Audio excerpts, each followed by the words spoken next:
Meow, meow, meow. Meow, meow, meow. Meow, meow, meow. Watch, you can have all the cum.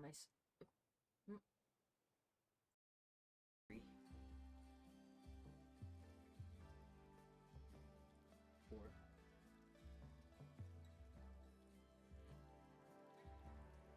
5.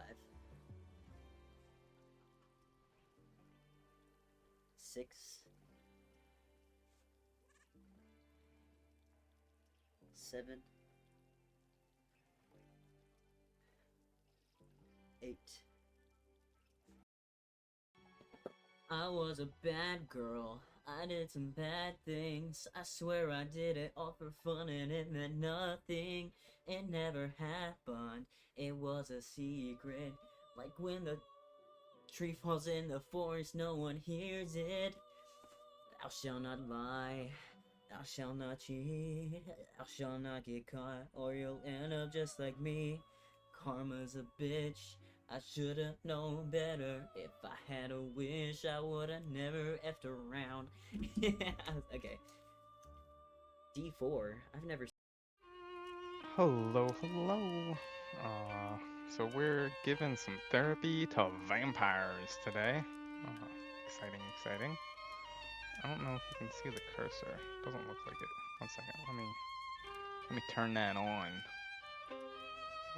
Capture cursor is on already. Okay. Don't know why it's not showing the cursor. But what else? Okay. Guess we'll start with a new game because this is the first time I've ever done anything. Text. Guess that's fine. I guess the audio levels are okay. If they're not, yell at me or something, I guess. But not too much, because I might cry. Okay. Vampire therapist explores or touches on sensitive topics such as war, abuse, addiction, sexual oppression, suicidal ideation, religion, and of course, death. These may be uncomfortable upsetting. I recommend a human history of trauma related to any of these topics. Approach this game with caution. Naturally, a game about vampires will also involve blood and sexual themes. Strong language is also present. Vampire Therapist was developed in consultation with licensed therapists, but it should not be considered a substitute for therapy. Unless you're a vampire. My name is Sam Walls, Oh. and I'm a dead man. Well, kinda dead at least. See, I'm a vampire. I guess I should. Now, if you think that means all that Dracula hooey, like hissing, wearing skin-tight leather, and hunting mortals for sport, I wouldn't blame you one bit. That's exactly the sort of thing I did in my younger years with my former gang. And let me tell you, a vampire who's good with a gun can be a real terror. I got lucky, though. I met some kind mortals who saw beyond my fangs. They taught me my letters and showed me how my thinking was keeping me from finding any kind of peace. After they passed on, I roamed America's majestic wilderness for nigh on 90 years, figuring out myself and what it means to be a vampire. And I found revelation. What I realized was, it ain't fangs that make us monsters. It's the self-defeating ways we think.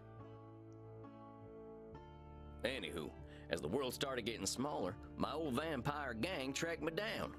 Them being my kin, I wanted to help them see the world like I did, but they still have the same monster mindset I used to have. Good thing I'm a quick draw. But I got hooked up with this newfangled internet thing and found a vampire who's helping my kin find their way. Fella named Andromachos, supposed to be 3,000 years old. He invited me to come out to Europe to learn from him. I figure someone older than time has got to have the answers. I'm going on a trip, I guess. This feels like my opportunity to do some good in the world. I've been lucky, and now it's time to give back. Vampires ain't monsters. Or at least, they don't have to be. And come hell or high water, I'm gonna prove it to them. Nice.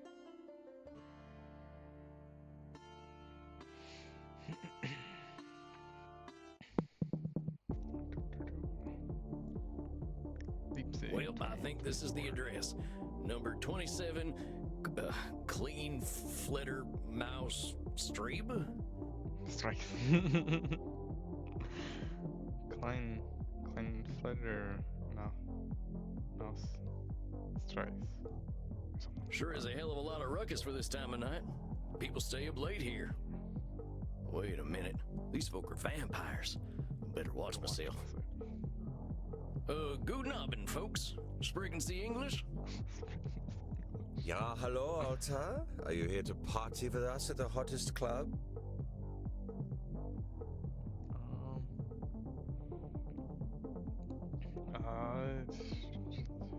What about the dress code? I don't think what I'm wearing will fit the dress code.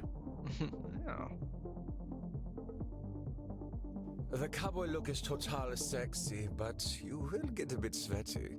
Oh, been so I hope we will all get a bit sweaty. Good thing we run a little on the cold side, huh? Don't worry, my Liebling. We make each other warm. Oh. Reinhard, stop. Don't scare the American. I want to do that. Maxi Liebchen, you're so naughty tonight. No, you are the naughty one. Oh, I definitely ain't an American no more.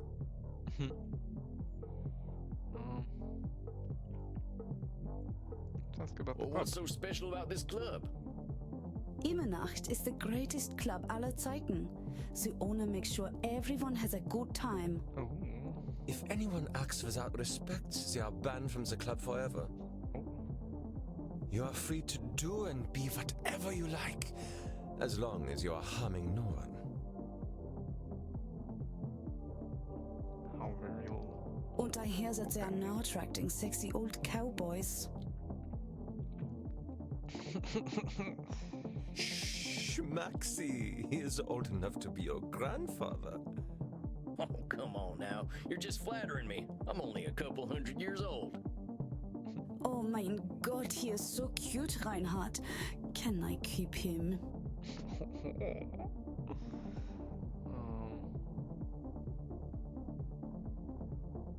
I'm looking for Andromachos. You mean the club owner? Ja, that is why we are here. If you're lucky, he will invite us to the private party at the end of the night. Private party. Oh. Well, what happens there? I think maybe it is too kinky for Americans to hear. Oh, too kinky for Americans. That would be like anything slightly sexual in nature. I can cut loose. What kind of party is this? The kind where we dance all night and get sexy. Oh, we're them kind of vampires. Ach so, there are better things to suck than blood, oder? Although we have to get past the bouncer first. If we do not, I'm thinking our night is ruined. Oh, wait a sec. There's something about what she just said. I can feel it. It reminds me of one of my revelations about the funny patterns in the way we vampires think. Oh. Well, let's see. One type of thinking I noticed I called hot branding. That's when we brand ourselves with names we can't get rid of. There's high noon mind. That's when we treat a situation like it's a do or die showdown. Okay. And there's saloon thinking. That's when we act either helpless or invincible, like we've just drunk a pint of moonshine. I can always check my journal if I need examples. I kept all my notes about the funny ways we vampires think in there. Okay. I think I know which one of them funny ways they're thinking in, though. Hold on, compadres. You seem like the kind who can make their own fun. I don't want to have my own fun. Immernacht is the only place to be on Friday night.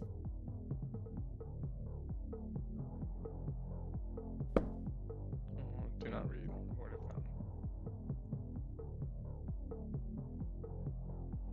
Part of me wants to try to email that. Oh, here we go. I found this old notebook. Distortions. Vampires can think in funny ways sometimes, like reality is right in front of us and we just can't see it. Heck, pretty sure it's all humans do that, not just vampires. We do think funny thinking in particular ways, so I figured I'd write them down so I don't forget them. I'll include examples so I remember how they work. High noon mind. Sometimes things can seem black and white, win or lose, famine or feast, live or die, like everything's a big showdown. It can feel like we got only two options, winning the day or ending up in the stake in the heart. That's high noon mind. It's thinking in extremes and ignoring all the in between. We stress ourselves out when the stakes are high. Examples. If I can't get the best saddle, my butt's gonna break, ain't no doubt. Either way, I show up ready to win the rodeo, or I better just not show up. The fate of the Wild West is hanging on this gunfight. Saloon thinking. A lot of us bloodsuckers have a habit of either feeling responsibility or sole control, or of feeling completely hopeless. Thing is, usually neither is true. Feeling hopeless don't mean we're powerless, and feeling untouchable don't mean we're invincible. That's saloon thinking. Either way, our real capabilities are somewhere in between. Examples. With my dark powers, vampires shall dominate the mortal world. If a mortal discovers our secret, it's entirely my responsibility to deal with it. I can't deal with the bureaucracy of international travel with my coffin. I'm stuck in the USA forever. Hot Brandon. We vampires sometimes call ourselves awful names. I'm a failure. I'm unlikable. It's like burning ourselves with a big old branding iron. Every time we look at ourselves, we keep seeing these names. Hot Brandon is calling ourselves names that do no good. Example, I missed that shot. I'm such a butterfingers. Crying over a horse, you're sappy as hell. That fella don't like wearing leather. He's only a vampire wannabe. Okay, so I think what they're doing is saloon thinking. Wait a second, she's acting like this is all or nothing, do or die. What I call that again? Maybe I ought to check my journal. Okay, all or nothing, do or die.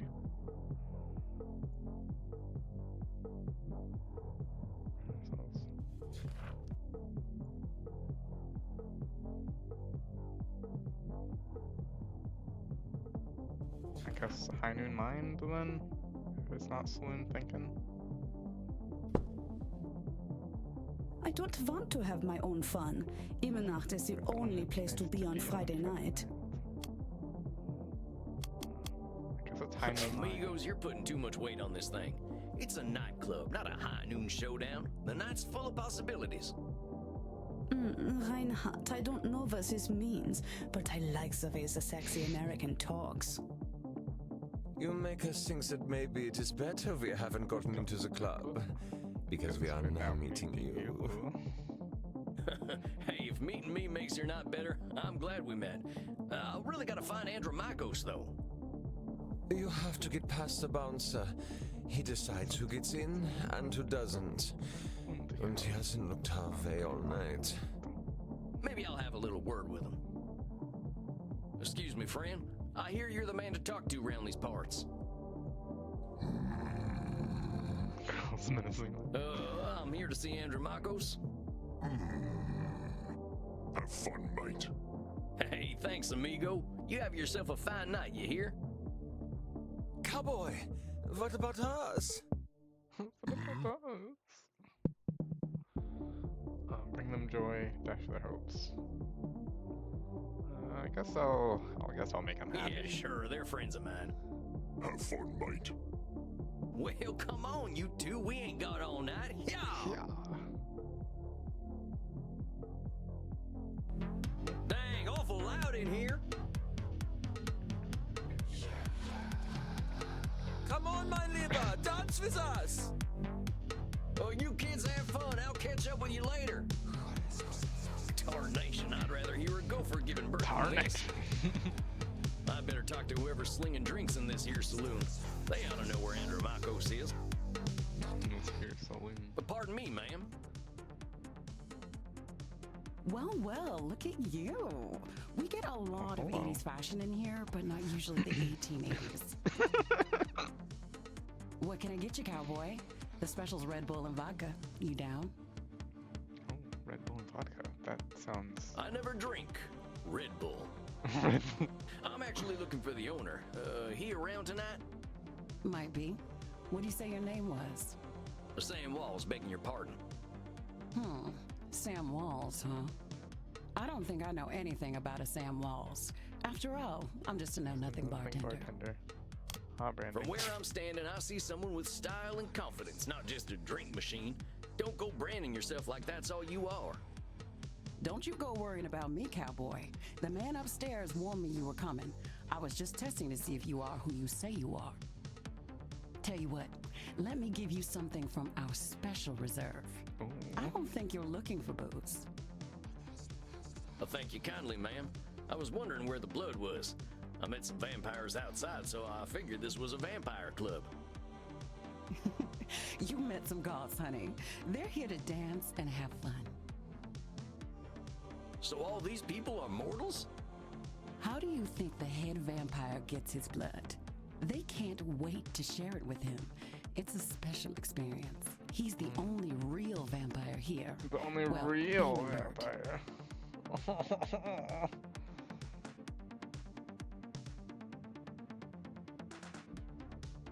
Bert? You met him already. Bert, shuffle on over here.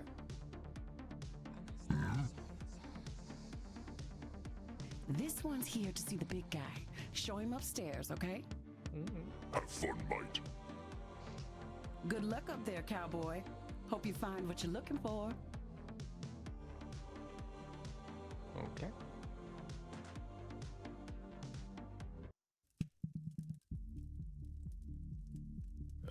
Howdy. It's Sam Walls to see you, sir. The guy who's been sending you all them V-mails. V-mails. Yes, I know who you are, Samuel Walls. You have come here because you believe you can help our kin. Indeed. The question is, are you first able to help yourself? Oh, am I? I can, I can't. I can, I can't. I can. I've been fixing myself for more than a century now. I don't think I need help. Like that was the wrong choice. Then you must prepare to learn a most difficult lesson. Oh. We all need help, Samuel. I am pleased that you have come to receive mine. Dang, you scared the heck out of me. You must allow an ancient vampire his games. He will play them regardless. Please, sit down. What an absolute pleasure it is to meet you at last. I found your messages most intriguing. Most intriguing. Afraid there ain't much here in the way of intrigue. I'm just a lonesome cowboy looking for answers. You know, I receive emails every day from vampires seeking my help. You are the very first to seek my aid in helping others. This alone makes you intriguing. Well, dang. I think you're gonna be sorely disappointed when you get to talking to me. I'm just honored you're giving me the time of night. I have unlimited time, Samuel. I am pleased to share some of it with you. Our kind can be rather set in their ways. It is inspiring to see someone so young and eager to learn. Yeah, well, I wasn't much for learning when I was alive. Just making up for lost time, I guess. It sounds as though you have been handling your own life better than most. I was particularly intrigued by these revelations you had while walking in nature. Oh, yeah, them. Well, I give walking the credit. Nothing sorts my thoughts out better. After a few decades, I started seeing patterns in the way we vampires think. Can you explain some of these patterns? I've tried to explain them to other vampires, but it ain't never gone well. I can try, though. See, we tend to assume certain things just because we've been believing them since we were alive.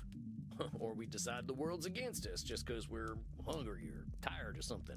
And when we start tackling problems that ain't real, we ain't fixing our real problems. That make any kind of sense? Fascinating, Samuel. These revelations that you had in the woods, mortal psychologists have a term for them. They are called cognitive distortions. Cognitive whoozy what now? Cognitive distortions. They are exactly as you described them. I will explain in a moment. Please, tell me about these specific revelations you had. Well, I noticed how we stress ourselves out by making everything a battle of do or die absolutes. High noon mind, I call it. Like that feeling you get right before a big shootout. I must confess I have no experience with this feeling. I engaged in mortal combat long before the age of gunpowder. Oh. But the sentiment you describe mirrors the words of my old friend Marcus Aurelius. He used to say that the magnitude of life's challenges often turn us into our worst selves. You mean Marcus Aurelius, the Roman emperor? Of course, his name was Marcus. Marcus was a bedroom name. Bedroom name. You mean you and the emperor were... It was ancient Rome. Penetration was similar to a handshake. My apologies. I somehow forgot you were American. But let us discuss this high noon mind. I believe we can broaden your definition. Mortal psychologists call this phenomenon of binary thought polarized thinking, but I like to call it Nosferatu thinking. Oh.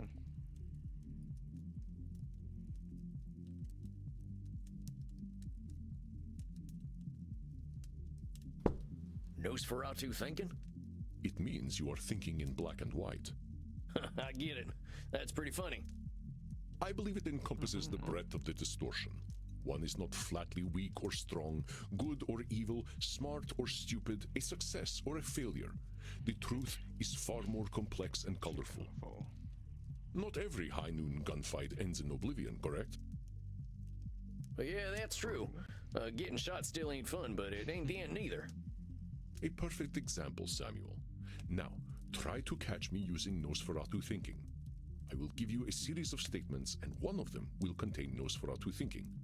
I will repeat them if you miss it. If I do not drink blood, I will surely die. If blood, then I will surely die. That's the black and white, right? Yeah. Is that Nosferatu thinking? No, Samuel. In this case, I am not arguing with reality. If we do not drink blood, we die. This is a fact of being a vampire. Okay. Let us continue. Death eventually comes for us all. Mortals will always fear our kind. That one. Did you miss my Nosferatu thinking? Let me start off. If I do not drink blood, I will surely die. Death eventually comes for us all. Mortals will always fear our kind.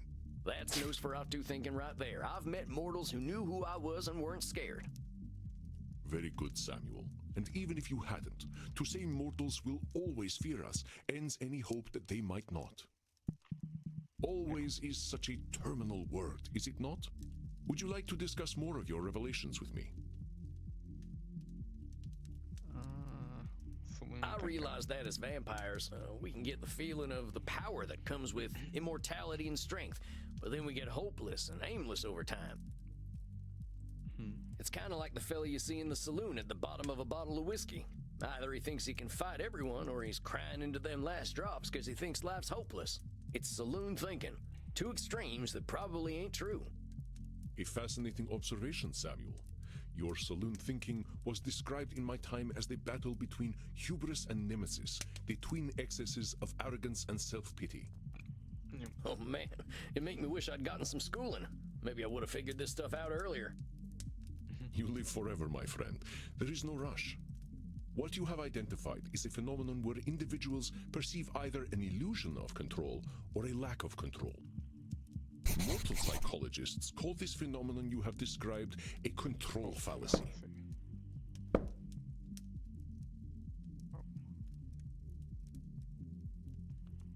Rarely do we have complete power over our situations or no power at all.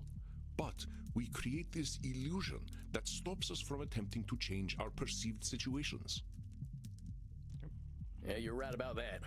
I used to think I'd never get away from my gang, and maybe that's what made me stick with them for so long.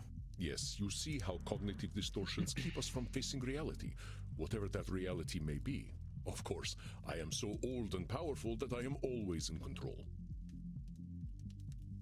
That seems like a control fallacy. You're testing me, ain't you? That's a control fallacy right there. Well done, Samuel.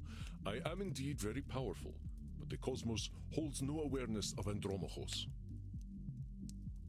Of course, as you expertly pointed out with your analogy about the man at the bottom of a whiskey bottle, a control fallacy can be positive or negative. Listen to my next few statements and try to find a control fallacy. Simply let me continue if you do not detect one. Okay. The sun will eventually burn out. I will roam a cold, dead earth, and there is little I can do about it. No, that's just like a fact, isn't it? The sun will eventually burn out, so we need to roam a cold, dead earth. There's nothing My you can do kitty about cat it. died. I shall be lonely forever. That's the... I'm sorry about your sweet kitty, but you can always pick up a new one. Or there's lots of them just waiting for a loving home, so you don't need to be lonely. It was just an example, Samuel. Well spotted. But I do speak from experience. I felt this way once when a pharaoh I was dating had our cat mummified. I went into a murderous depression that nearly decimated the continent. But I had the power to help myself all along by adopting a new friend in need of a home. Oh, dang, don't let me get on your bad side. I doubt you shall see it, Samuel. Did you have more revelations to tell me about? Indeed. See, I used to be in a gang. They were my whole existence. If you asked me who I was, I would have said, I'm a murdering bastard. Once I got away, I realized how small-minded I was. I was Sam before I was a murdering bastard, but that's how I was choosing to brand myself. My old gang's still around, and they're still branding themselves like that. They can't see themselves as anything but killers. Very astute, Samuel. I favor the clinical term, however, which is labeling. Yep. You correctly discovered that labeling is a reductive act. When we call ourselves names, even if we find them accurate, we create prophecies we are doomed to fulfill. For millennia, I thought of myself as a killer. It was not untrue that killing was how I made my way in the world.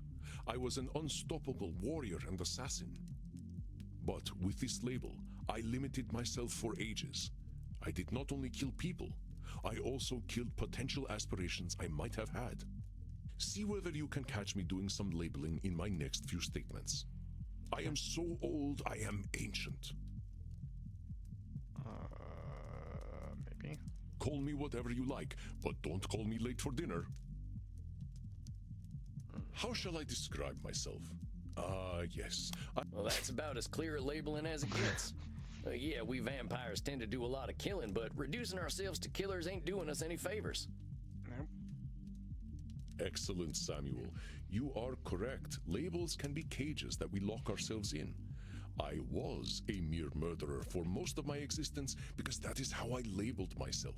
Yeah, I did the same thing. Sam Walls, the murderer, reprobate, and good for nothing.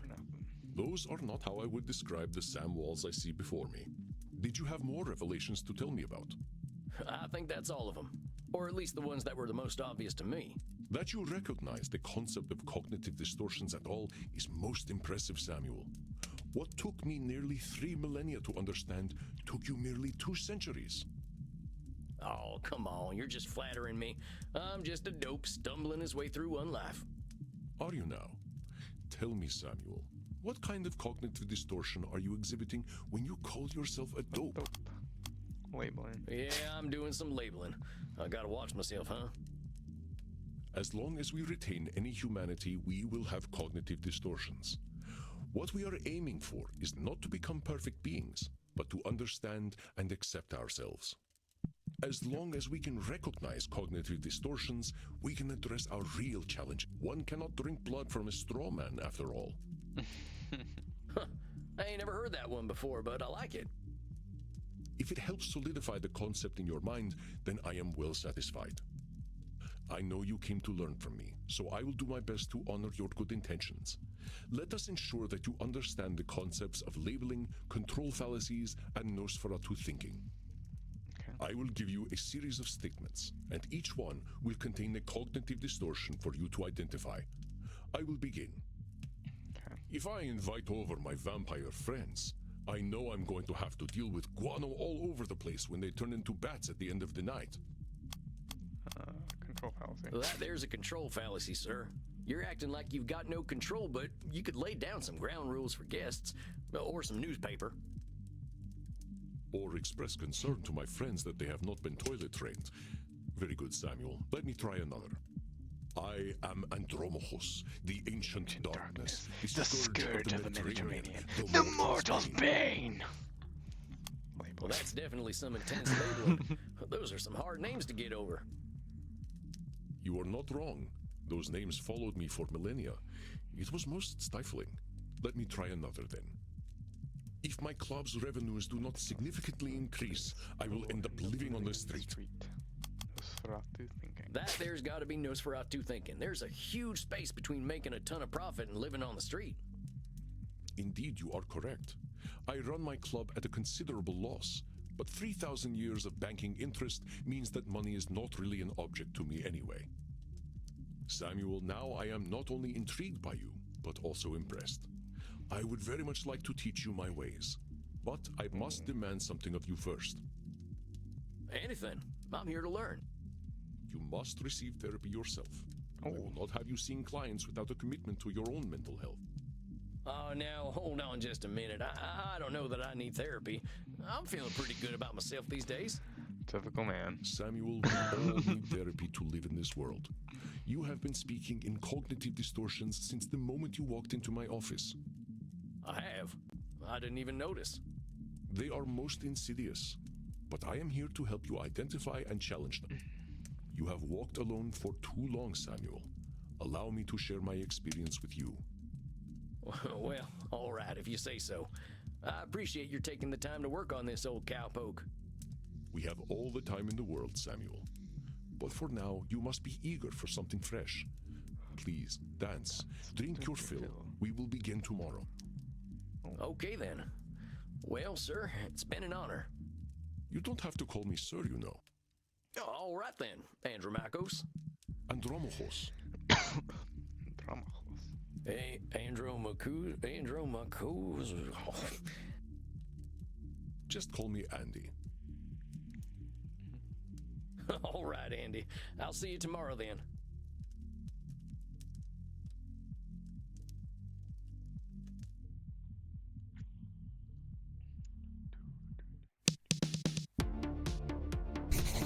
Dang, look at all them mortals, sweating, blood pumping. I am thirsty, but there ain't no power on this earth that'll get me on a dance floor.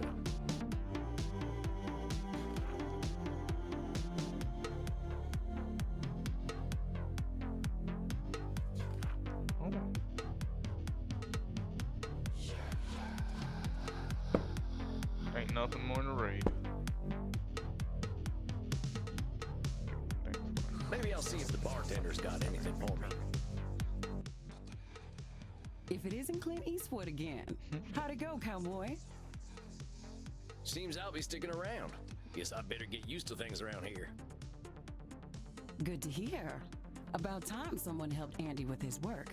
Seems you vampires have a lot of problems to fix. Name's Crimson, by the way. Fine meeting you, Crimson. How do you know so much about what Andy's doing? Pillow talk. I'm his blood partner. Oh. No shit. How's a mortal get hooked up with an ancient vampire? I'm a rock climber. I stumbled into one of his lairs in Madagascar, found a cave while climbing a mountain, and there he was, naked in a hot tub. Oh. Dang. Must have been a sight. You ain't kidding, cowboy. Didn't expect a luxury apartment with a gorgeous naked vampire inside of a mountain. We hit it off, and he asked me to come back here with him. I like an adventure, so I said, what the hell? I'll date the gorgeous Dracula. But what are you doing talking to me, cowboy? The blood's running hot on the dance floor, and these kids don't mind a little biting. Ain't no way I'm dancing.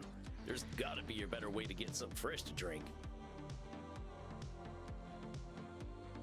Reinhard, look. It's the sexy old guy again. Oh. You should buy us a drink, old guy. You'll probably get lucky. Actually, you will definitely get lucky. Oh. Pleasures of the flesh ain't exactly what I'm after tonight. That's because you haven't experienced these pleasures with us yet. Ooh. Buy us a drink and you will discover great satisfaction by uns. Ooh, woo. Tell them alcohol is bad for them. Tell them you don't have the money. Tell them they can support themselves. Well, this isn't true.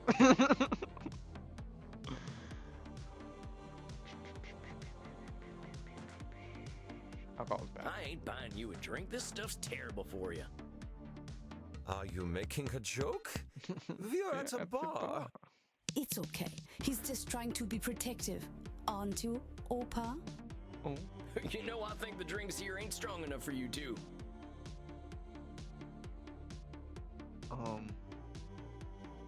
They can support I ain't themselves. buying you a drink. I think I'd be insulting your economic status. Mein Lieber, don't worry about us. We just like to feel special. We have lucrative jobs in IT. Oh. Of course. Oh, yeah? Well, maybe you can help me. See, my printer died again. Getting real tired of these things. Please, we are here to party. But get a laser printer. Well, thanks for the tip. That ink seems to be more valuable than blood.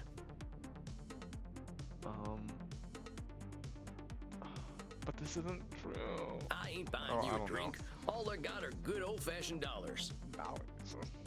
I like American money. All we have on our money are buildings. You have housed the sexy old man.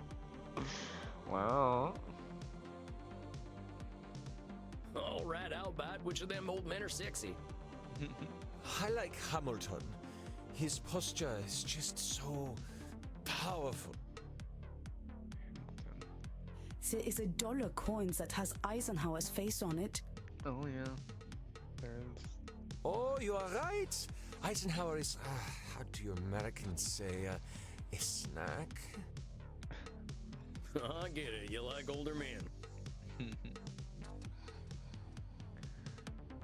Fine. I ain't buying you a drink. You ain't exactly my type.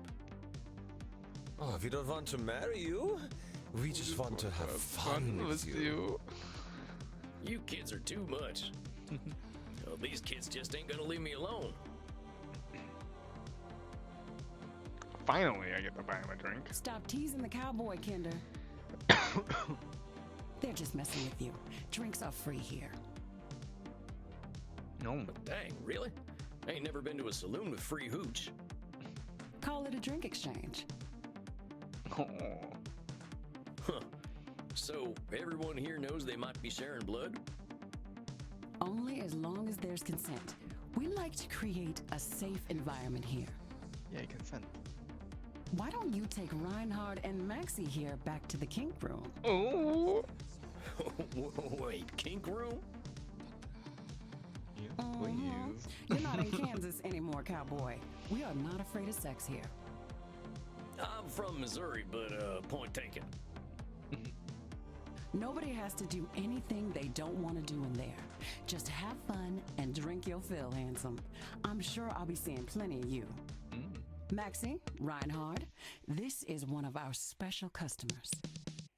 Ach so, ein Vampir. I'm thinking we are all getting lucky then. My neck scrubs with anticipation. Oh, whoa. Dang. Guess I'm going to a kink room then. Thanks, Crimson. I knew a man who wore this much leather couldn't be boring.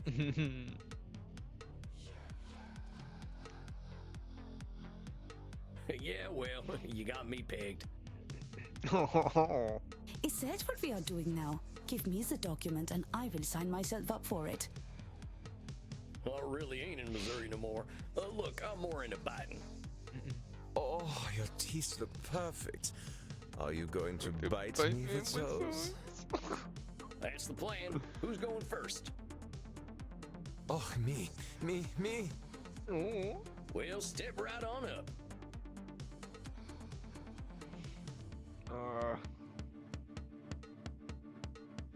Bite the veins, blue? Oh, das hat sich gut angefühlt. hope that's a good thing. Is it my turn yet? Sure thing, come on over. Okay, so I want to bite.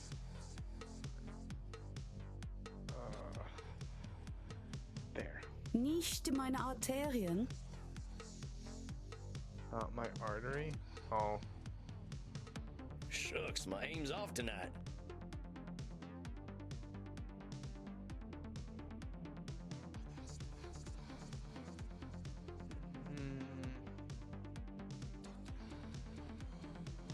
I swear you moved.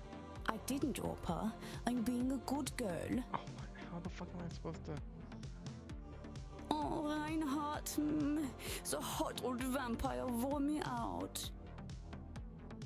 Me too, Maxi.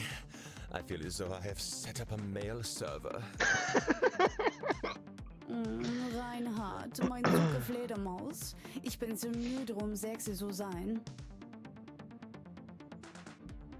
I will get us a taxi cab, Liebchen. Und du, cowboy? Next time we will talk about that thing you mentioned earlier. Ooh. Yeah, sure thing, fella. You can help me with my new laser printer. Now that I've had something to drink, I should probably get to my What coffin. we're talking about. Samuel, wait a moment. I see you got your fill. Are you heading out? Yeah, I figure I could use some shut-eye. I locked up my coffin over at the storage center. Storage center. Please, you can use my guest coffin. I insist. You must be well rested for the challenges ahead. Guess I got a big night tomorrow, huh? I should get a good day's sleep. Wonderful. Please, follow me. Follow me. Well, dang. This is mighty plush. Guess it's one of them smart coffins. Let's see what's on TV. Hey, I remember this movie. We were so proud to finally get some representation. Not sure I should stay up watching movies, though.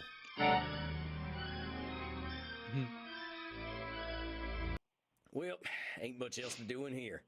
I think it's about time I hit the hay. Hope I'm cut out for all this.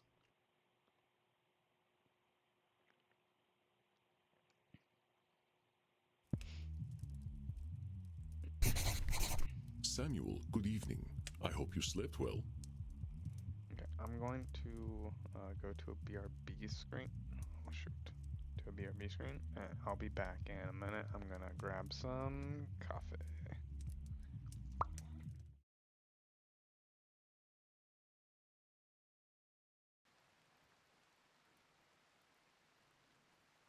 Hashtag piss. Let me guess, it's a shade, isn't it?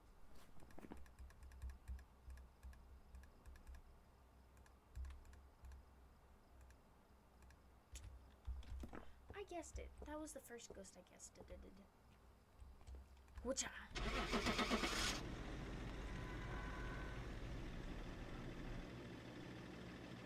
I don't know. Does the lighting look better though? I feel like the lighting looks better. Okay.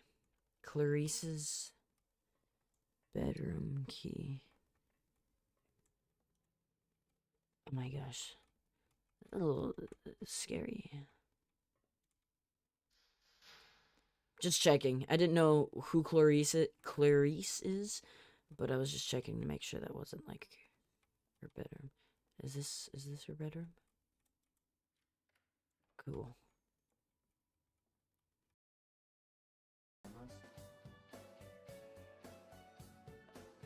Of course I babe. Sticking out your yacht for the Rizzler. You're so skibbity. You're so phantom tax. I just wanna be your Sigma. Freaking come here. Give me your yacht. Freaks! Freaks! Freaks! I'll show you my toes. Wanted me to sleep, but also that is true. It would have been funny.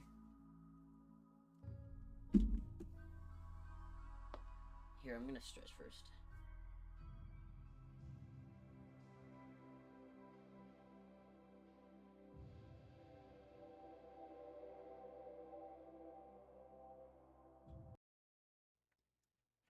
Taking a few hits of damage will do him some good, I think.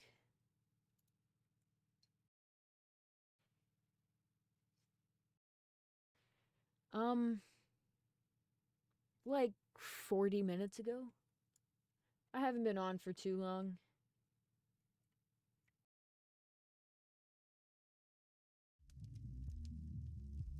Okay, I'm back. Like the dead, as they say.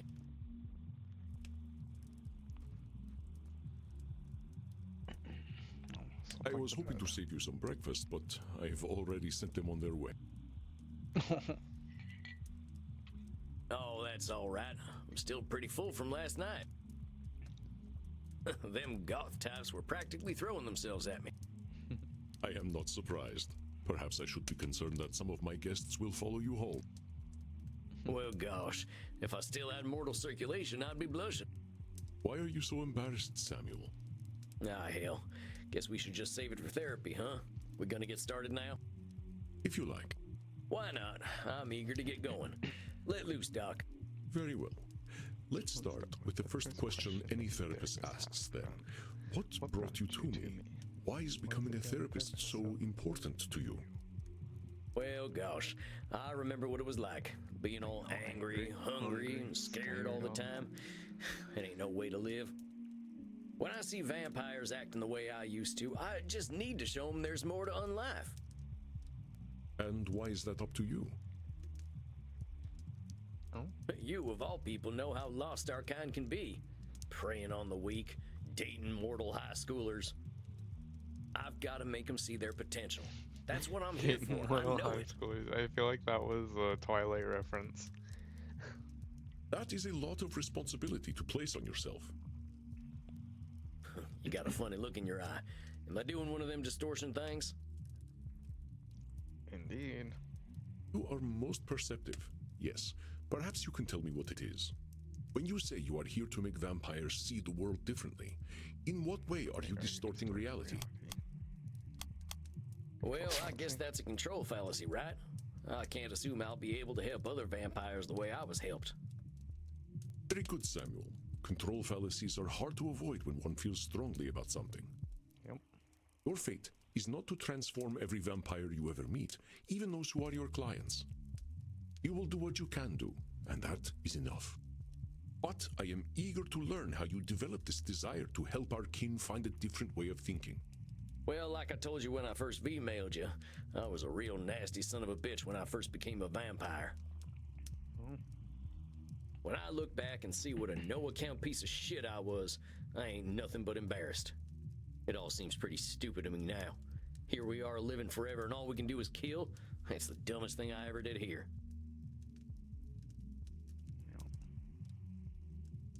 Indeed. I am going to stop you for a moment. Stupid, no-account piece of shit, nasty son of a bitch, dumbest thing. Labeling. Do you hear the way you are talking about yourself? With respect, sir, I earned all them names. I killed women and children. Half the ghost towns out west are my doing. I didn't think of nobody but myself. Pretend you are my therapist. If I sat here and called myself a no-account piece of shit, what would you tell me? I'd say you were doing some labeling. And I guess I'd tell you to look at yourself a little more kindly. Extend the same compassion to yourself then, Samuel. How are you to move on from being a nasty son of a bitch if you are labeling yourself? If you wish to be a guide to other vampires, you must start with compassion for them and for yourself. So, now that you've gotten all that horrible name-calling out of the way, please tell me, how did you find your sense of purpose? Well, I was on the run, you see. The Wild West was ending and the Pinkertons were starting to get the better of my gang. Fucking Pinkertons. I went into hiding and found a strange group of folks out in the country. They knew I was an outlaw right away, but they didn't judge me for it. They didn't even care that I was a vampire. They welcomed me like a friend, even shared their blood with me. They taught me how to appreciate the beauty of the night, and I started seeing things I'd never noticed before. They taught me my letters, philosophy, and how to question things instead of being scared of them. I think about them every day of my own life. They somehow freed themselves of all the judgments of the time and were better off for it. These must have been the 19th century American transcendentalists, yes? Yes, sir. I'm glad I died when I did, because their like just don't exist no more. Once my community died out, I started walking. That was something else they taught me how to do. There ain't nothing like having a walk and a think. I walked in nature for about 90 years and just took in all the grace and beauty of my country. I guess I was kind of selfish, though. I should have been helping other vampires the way the transcendentalists helped me. Why? Why waste 90 years walking when I should have been helping others? Seems pretty obvious to me. I could have done a lot of good in that time. But your should turns that which you could find fulfilling into a duty. You create an extrinsic motivator.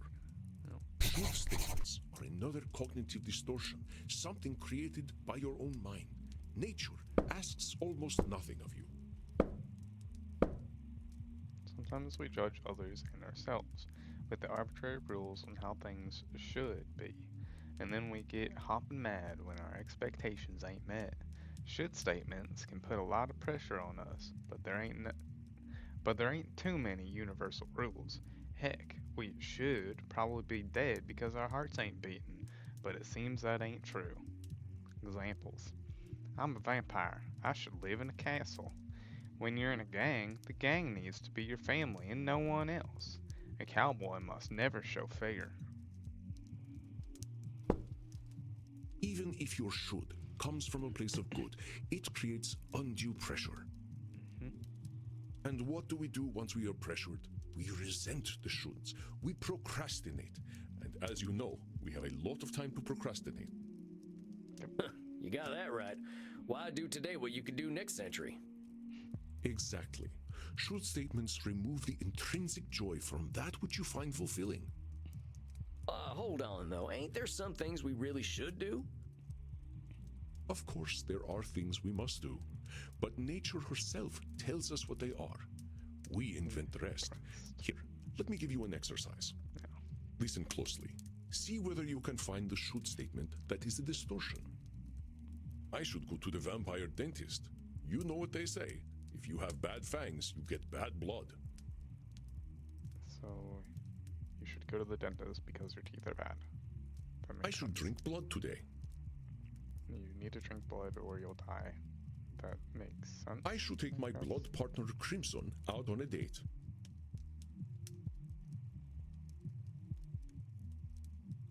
Is it that one? I should be wary of sexually transmitted diseases. Yeah. Use protection, people. Did you miss my should statement? Let's try again. I should go to the vampire dentist. You know what they say. If you have bad fangs, you get bad blood. I should drink blood today. I should take my blood partner Crimson out on a date. Saying you should take Crimson out on a date is a should statement. You've turned something you want to do into something you have to do. That's right, Samuel. You know I couldn't be more pleased with you. Your time in nature was clearly well spent. Well, thanks, I suppose. But if you don't mind my saying so, I hope you're treating that mortal lady right. Thank you. Please, ask her yourself. I imagine she would share her blood with you. You look like her type. Oh. Hold on. I've only been in Europe for a couple of days. I ain't gonna go after my teacher's girlfriend. Sorry. She does what she wishes, and that is why I chose her as my blood partner. Damn right. Samuel, even if it beats no longer, you have a good heart. I think you will be an excellent therapist. So far, that good heart of mine hasn't amounted to much, but I'm willing to give it my best shot. You are uncomfortable with praise, aren't you, Samuel? Every time I say something positive, you find a way to negate it. Cognitive distortion? I just don't think I should be doing any bragging. I spent my first 50 years killing. I spent the next 90 walking in the woods. I've tried to walk a better path since then, but I ain't no saint, Auntie. I did not say you were. Having met several so-called saints, I can attest that none of them were either. I understand your discomfort, Samuel. I, too, have done terrible things that I cannot erase. But is erasing the good I have done worthwhile? Well, I guess when you put it like that, it sounds kind of silly.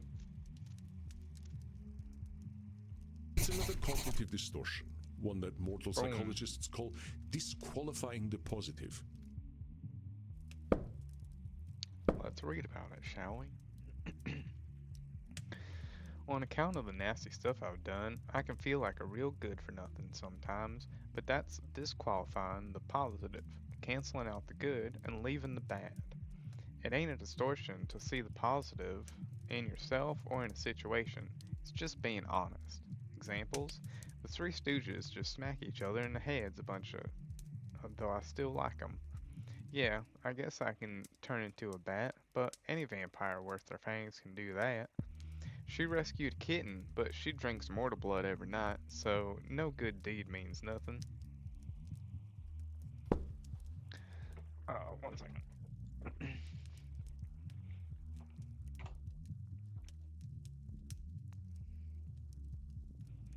I understand that the actions of your past are difficult to bear, but what we are here to do is accept reality, with both its positive and negative aspects. Yeehaw.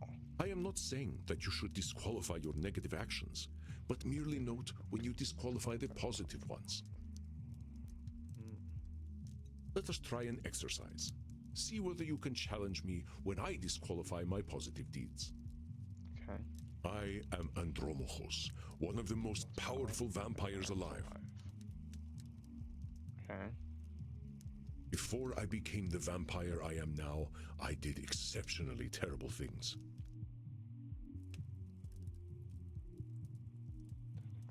Yeah, that's just a fact. I have defiled the innocent. I have killed countless people.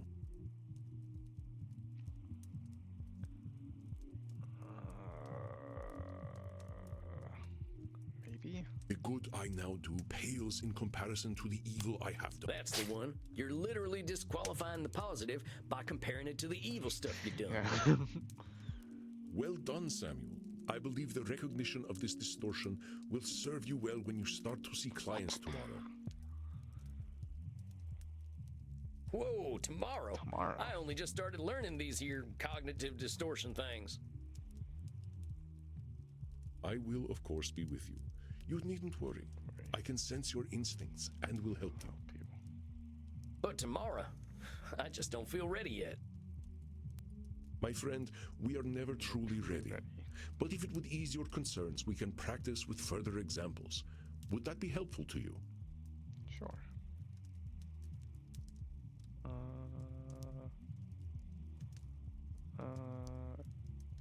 Yeah, I think I could use the help. Very well, Samuel. Let's try some examples. I will give you a statement, and you find the cognitive distortion in it. I am far sexier than movie vampires. Therefore, I should be a movie star. Oh yeah, that's an easy one. That's a should statement right there. You're not insecure enough to be an actor anyway. Excellent, Samuel. Would you like another exercise? If I cannot consume high-quality blood, I might as well drink blood from Florida.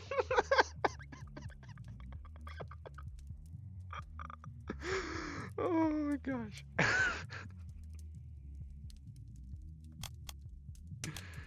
I think it's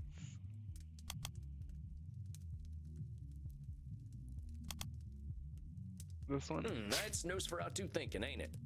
Correct, Samuel. That being said, I am sure there is still decent blood to drink in Florida, but I will bring a test kit anyway. Oh. Would you like another exercise? I am an antediluvian old fart. Oh, that's labeling. Well, that sounds like labeling to me. You ain't just an old fart. Are you actually older than the flood, though? Do I look that old? Oh, not at all. I was just... I am joking, Samuel. Don't worry. The myth of the flood was at least 1,000 years before I was born. Would you like another exercise? Sure. With my terrifying powers, I know I shall never be destroyed. Control fallacy. I think that's a control fallacy, unless you know something I don't. That's correct, Samuel. Though my powers are indeed phenomenal, the universe holds mysteries and dangers I cannot fathom. Would you like another exercise? Sure. I may hold vast knowledge, but acquiring it was inevitable thanks to my immortality. I know that one. That's disqualifying the positive for sure. I think I'm good. I knew you would catch that one. Would you like another exercise? I think I'm good. All right, Samuel. You must be hungry now. I suggest you get a liter inside you. We have a big night tomorrow. A liter? What's that? I'm American. I don't know what that is. How much is a liter? Got it. Just get enough to drink, Samuel. We will not be able to work if you are hungry or tired. Now, please excuse me. I do have a date with Crimson tonight. I suspect I shall not return until nearly morning. Ooh. Oh, yeah, of course. I hope you have a nice night out, Mr. Andy. You as well, Samuel. Rest in peace.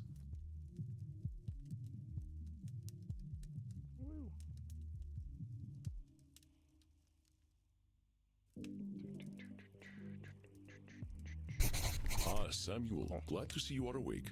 Your first client is on his way. April 12th, 2024.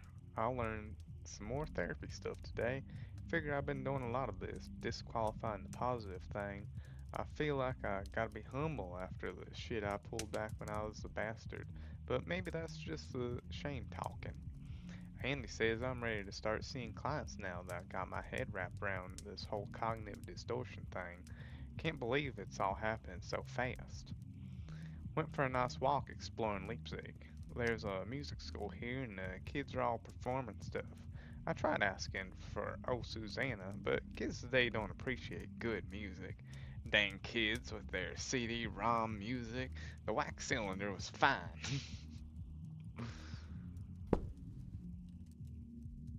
What, already?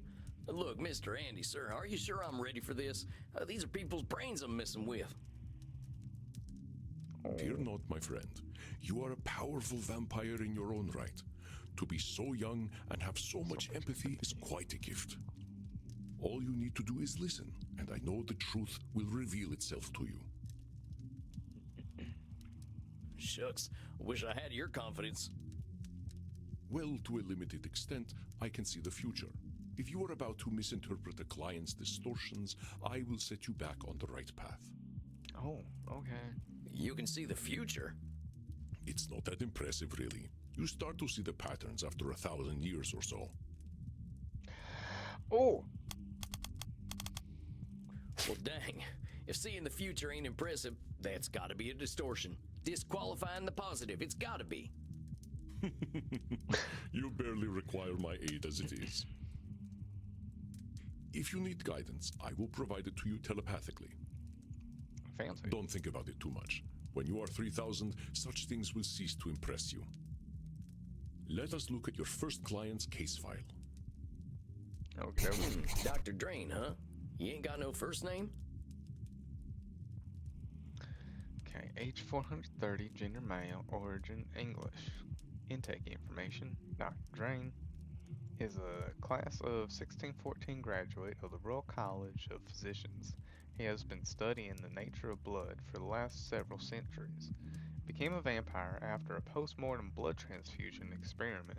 Now runs a global pharmaceutical research company. Is now concerned that he has developed an addiction to a drug of his own formulation.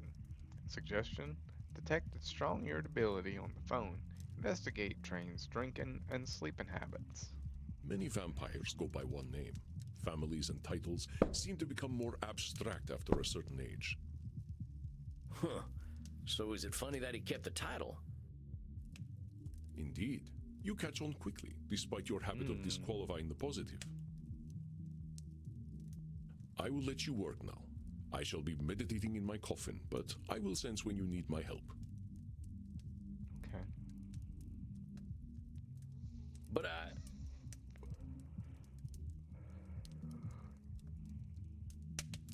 Samuel. Actually, I know you coffin can sounds handle like this. a nice Be place to yourself, meditate. and all will be well. I feel like it would be really quiet in there.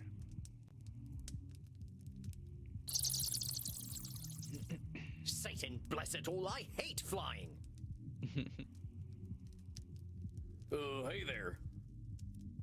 God's blood, what on earth are you? My name's Sam. I'm the new therapist. Make yourself comfortable, Dr. Drain.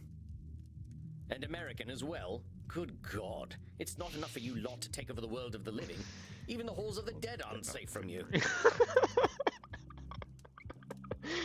Oh well. I suppose your lot are all into this touchy-feely stuff, aren't you? And ignorance, even American ignorance, is bliss, I suppose. Oh, sweet ignorance, how I do wish I knew thee. Damn it, how am I gonna work with this fella? I gotta ask Annie. Are you all right, Samuel? You gave me this fella as my first client? Why not? He is clearly hiding very little about his state of mind. How am I supposed to help him when he already sees me as the bad guy? Use your instincts, Samuel. Think about how you have felt in your darkest hours. What does this poor vampire want?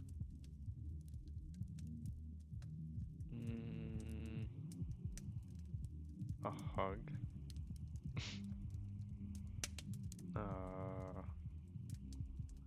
He wants...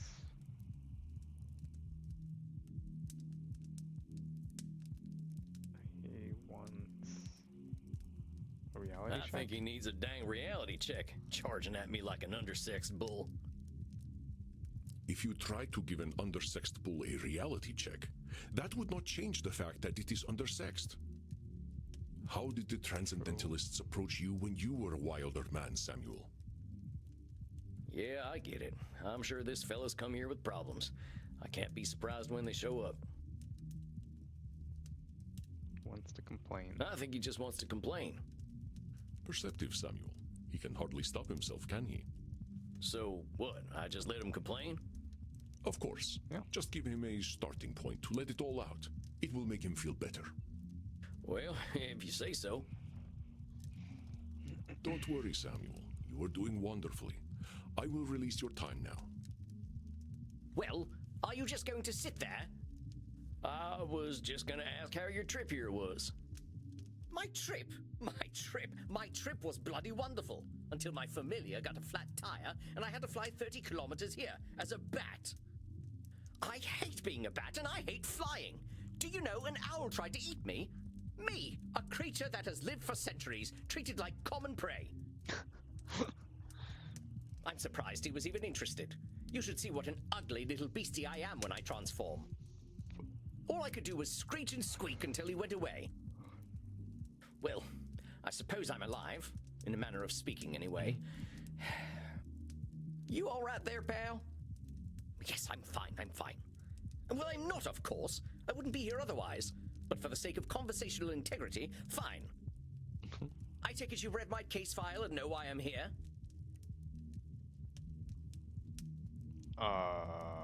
You're here for an addiction problem. Yes. Embarrassing, isn't it? No. What's to be embarrassed about? I remember when Ulysses S. Grant was president. Didn't seem to bother him. Oh, well, of course. How wonderful it is that I share the mental failings of people who only live a single lifetime. Wow. Hey, come on now. There's a part of us that's still mortal. Can't help that, just like we can't help being dead. Yep. So I'm discovering. Look, I just need some tips and I'll be on my way. Just give me all the tricks. Whatever one does to make addictions go away. That's not how that works. Tips? Let me think. That's not how it works. You're gonna suggest a milder addiction. Yeah, there's no easy solutions. Partner, there ain't no tips that'll magically cure you. But I'm here to listen. You know, I never in my life thought anyone would ever call me partner. Like partner, but not with a T. And I know how you English love your tea. Thank goodness we can still process tea. We cannot live on blood alone. I appreciate the concern, though. I must admit, I rather saw myself above this whole addiction thing. I tell you what, let's not worry about being above or below anything.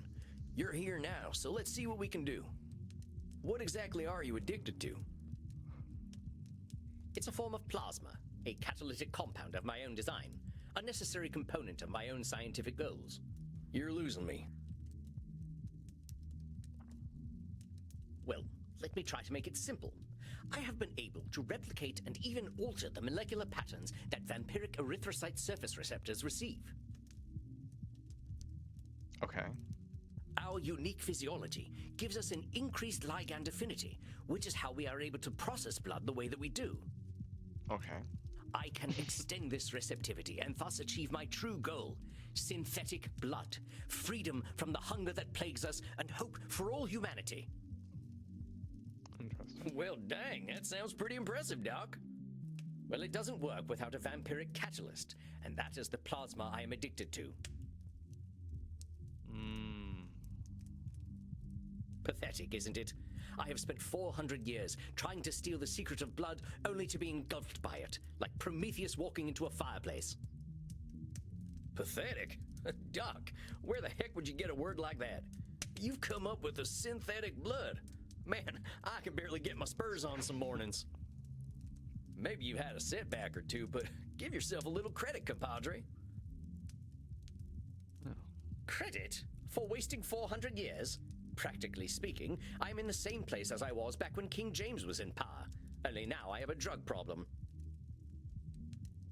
That's, sounds like you're... Perhaps I must face facts. My professor was right. Nothing we ever do will make a damned bit of difference. That's, yeah, that's... Samuel, listen to him. Do you recognize his patterns of thought? Yeah. There's some distortions in there, ain't there? I knew you would sense them. Invite him to talk more about this failure of his. I'll do my best. Now hold on just a minute there, cowpoke. I've heard you talk a lot about failure. But it sure sounds to me like you ain't thinking clearly if you think you're a failure. Yeah. I am a realist, that's all. Look at me. 400 years of study and still dabbling with leukocytes.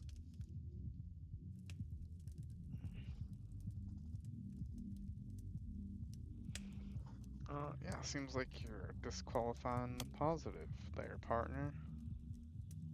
Yeah. I don't know many people who would call working with leukocytes dabbling. I mean, I gotta admit, I have no earthly clue what you're talking about. So unless you made up all them science terms, I think you might be doing more than playing with a chemistry set. Indubitably. Perhaps, but if we consider all there is to know about blood, I know precious little. Yeah. But you know something. Yes, I concede I might know something about blood. I would hope so after 400 years. Okay, so disqualifying the positive there, but... You still got more knowledge about blood than most, whether it's been 4 years or 400 years, amigo. Let's get back to what you were saying, though. I'm saying I am surely the oldest, most well-studied doctor in the world. I should have achieved more than this. Well, who said you should have achieved more? Isn't it obvious? I should have something to show for 400 years of work. Yeah. And what happens if you don't? Absolutely nothing at all. So what's the problem? Well, that's my point. That is not as encouraging as you think it is. Ain't meant to be encouraging, just showing you a little reality. Well, it's all my fault, really. I cannot seem to motivate my scientists to reach the necessary level of dedication. It's always shocking to me how little urgency mortals have around death.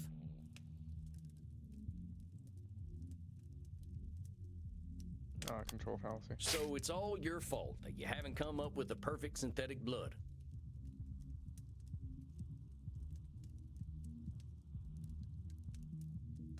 It can't be anyone else's fault. Only I have the skill, the knowledge, and the experience. Pardon me for saying so, Doc, but it sounds like what you're doing is pretty dang complicated. It sounds to me like you're some kind of god if you expect control over life itself. Please, I'm a scientist, not a spiritualist. It is not control I seek, but understanding. And are you ever gonna have perfect understanding? No, of course not. I'm not a wizard. So how about not putting saving the world on one person, Doc? That is a simplification, but I take your point. As I was saying, now that I'm addicted to my own drug, I have joined the ranks of mortal celebrities in my utter irrelevance.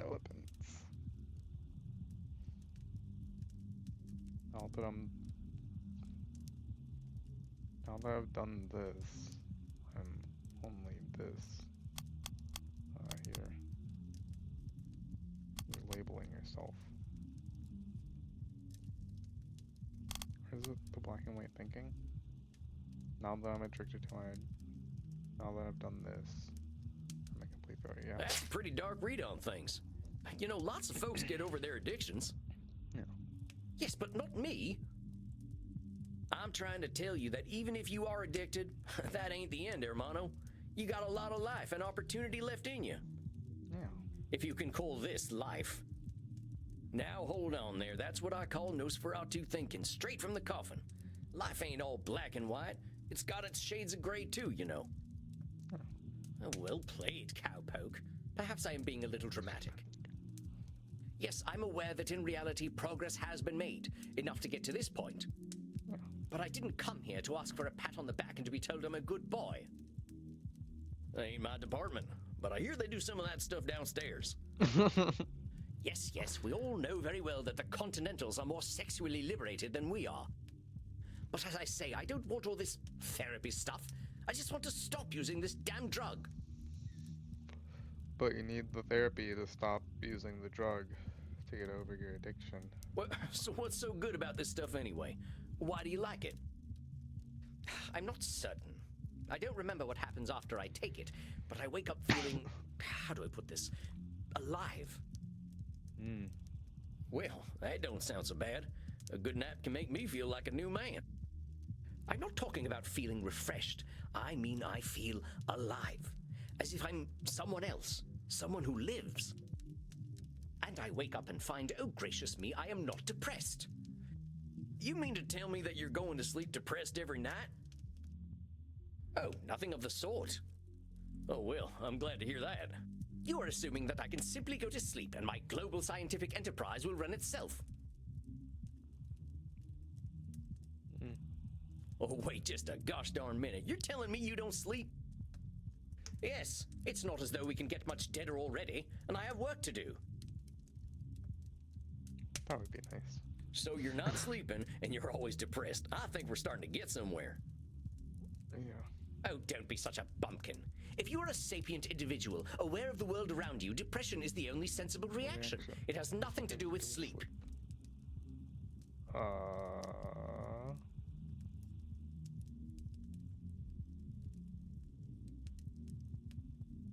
Reaction. That's...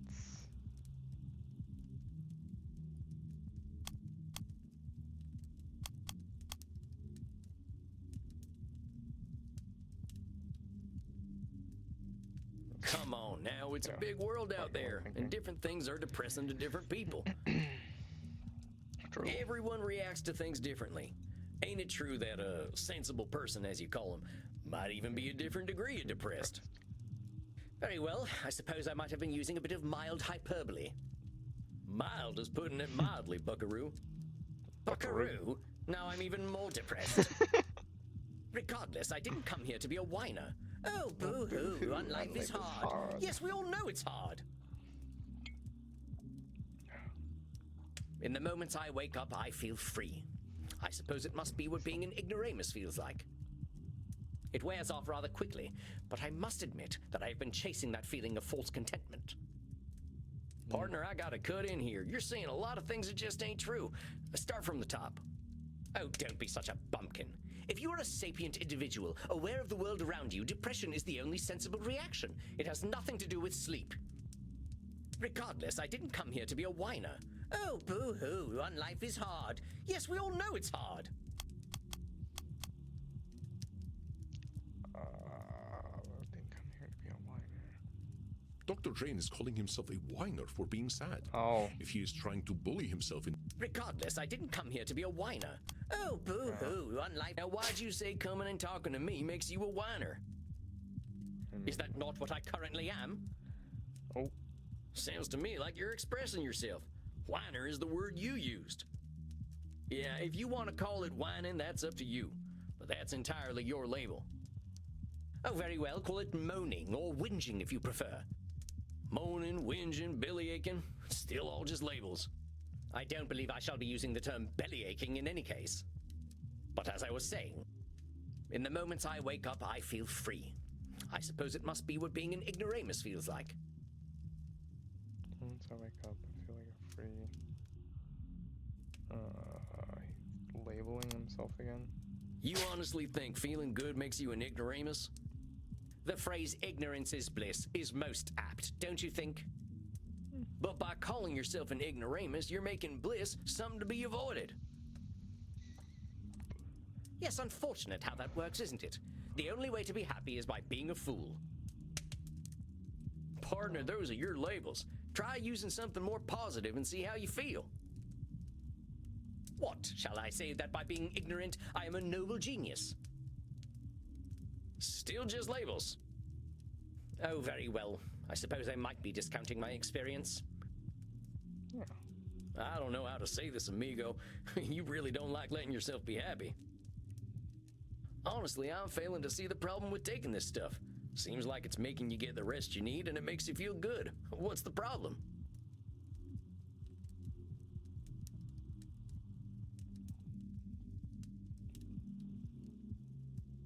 First of all, I do not need to rest. And partaking of this plasma does have downsides. Oh. Not quite. What kind of downsides? I do not know what happens when I partake of the substance. However, when I wake up, I feel refreshed. But I also smell of blood and sex.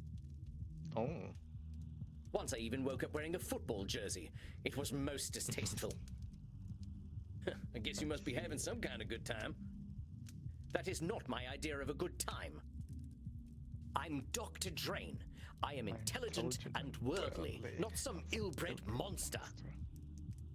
I don't go gallivanting into godforsaken places to engage in depraved coitus and the consumption of dirty blood. Shit's taken.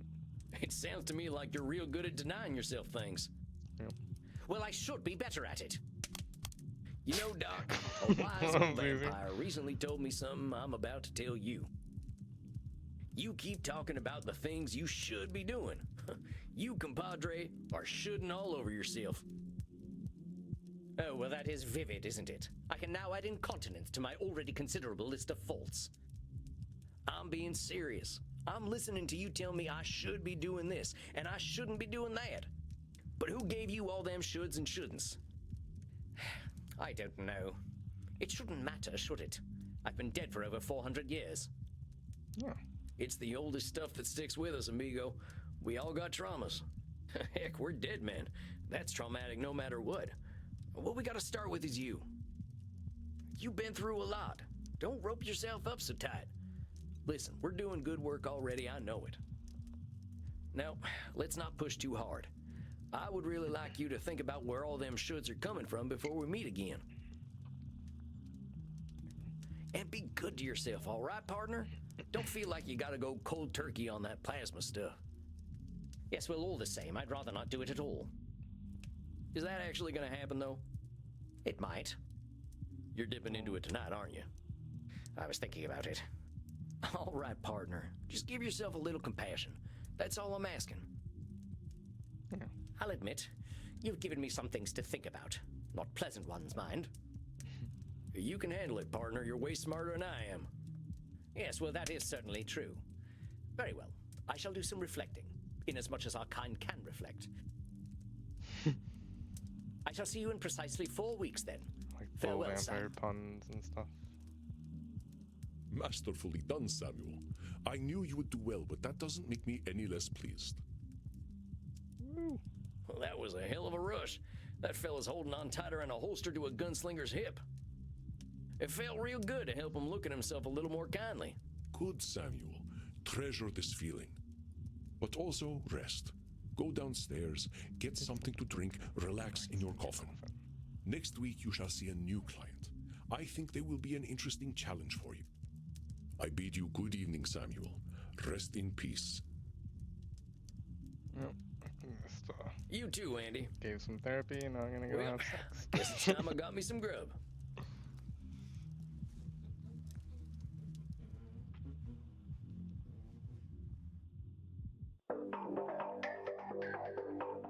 Well, that's it, I guess. My first client. Can't believe I'm doing this therapy stuff already. I sure could use a drink. I'll check in with Crimson. Okay. Well, if it isn't Yosemite Sam, how you doing tonight, partner? Better already, hearing from someone from the States who knows the lingo. I'm not from any states, cowpoke. District of Columbia girl here. Oh, I figured you must have been coastal. You sound a little more polished than I do. You should hear my German. Maybe some other time. My brain's full tonight. I had my first therapy session with a real client. Oh, yeah? How do you think it went?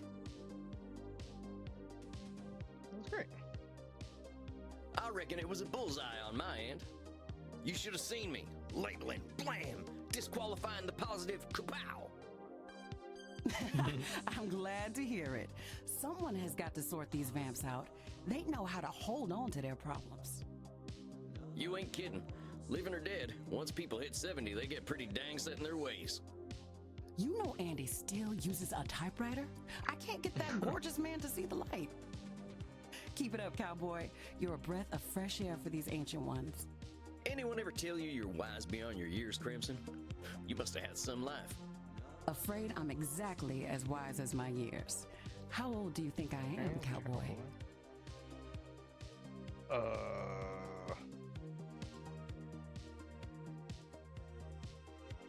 Yeah. I'm gonna do the gentlemanly thing and not hazard a guess. You would have gotten it wrong anyway. I'm 50 years young. 50? I died around that age and I looked like shit. But you ain't a vampire. Like I told you, I'm Andy's blood partner. He shares his blood with me too, just not enough to turn me into one of you. Ooh. I've been 30 for a good while now. But you ain't joining our team? Sounds like a story. Not for tonight, buckaroo. I bet you're thirsty after a big night. Andy told me to give this to you. Oh. Oh yeah? What is it? We had a group of Americans come in last week who donated their blood. Andy can't stand the stuff. He says the blood glucose levels are too high, but he thought you'd appreciate it. That's funny. Oh, it ain't so bad. I gotta ask though, what does Andy's blood taste like? To me, it tastes like life itself, cowboy. Oh. I ain't sure I understand. Never you mind. Look, Tex, I've got some customers to serve, so go enjoy your juice, okay? Oh, of course. I'm keen to get some rest anyway. You have yourself a fine night, Crimson. Yeehaw.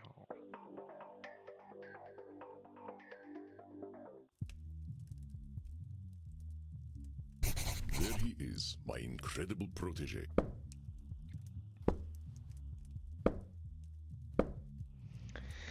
April 19th, 2024. I met my first client tonight, and whoo boy, he did not like me much. It sounds as though he doesn't like anybody much, though, so I can't be too disappointed. Poor fella. I ain't never seen anyone so half-strung. Well, maybe Pussifier? Maybe Pussifier Jones. 80 years later, and the memory of him still makes me laugh. That kitty even hated John, and I think all his animals loved him. She would hiss even when eating her food. It was the darndest thing. I picked up that this Dr. Drain is a real should-statement kind of feller, but I think I can help him out. If I can get him to take a nap, I think he'll be a lot less grumpy. That ain't nothing more to read. Come on now, I have no idea what I'm doing. Evidence stands against that reasoning, my friend. Do we need to talk about disqualifying the positive again? All right, I get it. I guess I've been muddling through okay. You've been doing wonderfully. I hope you are ready for a bit of a challenge tonight.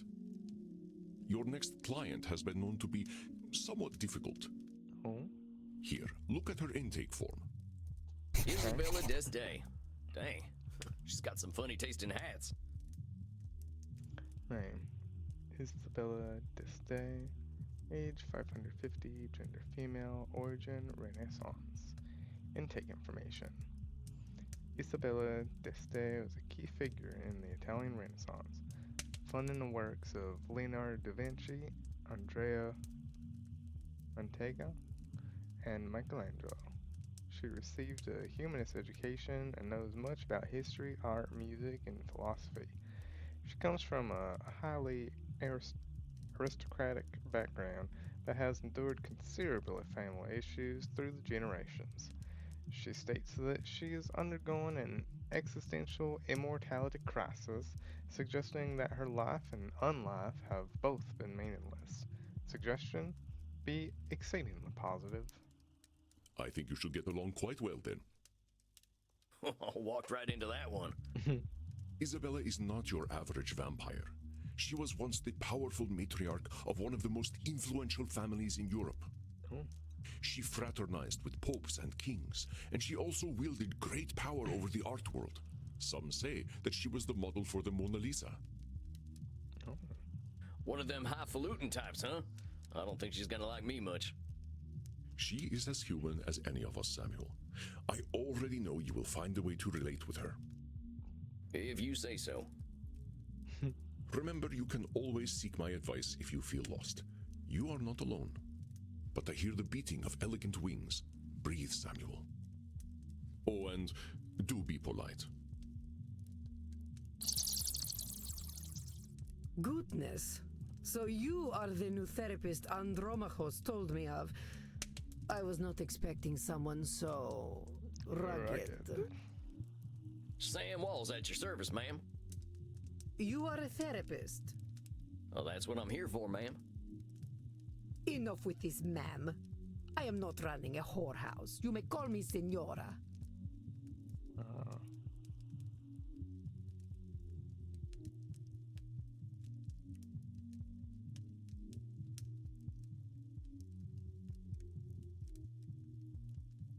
Senora.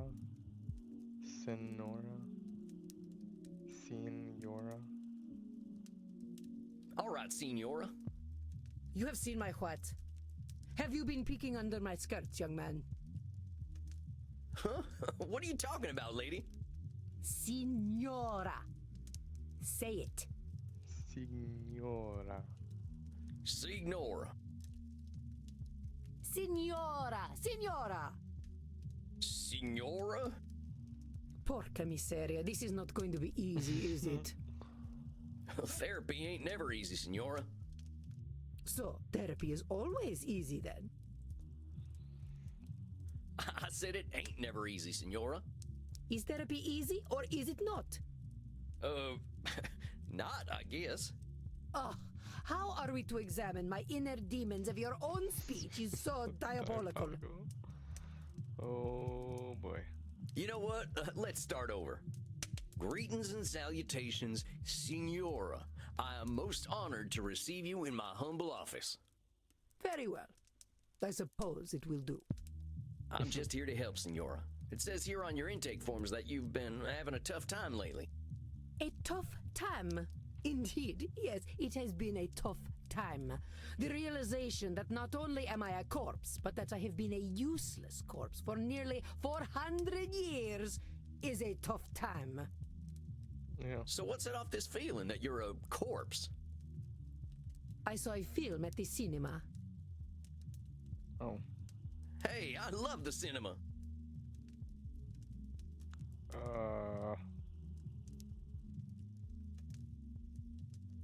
Movies? Actors or glamour?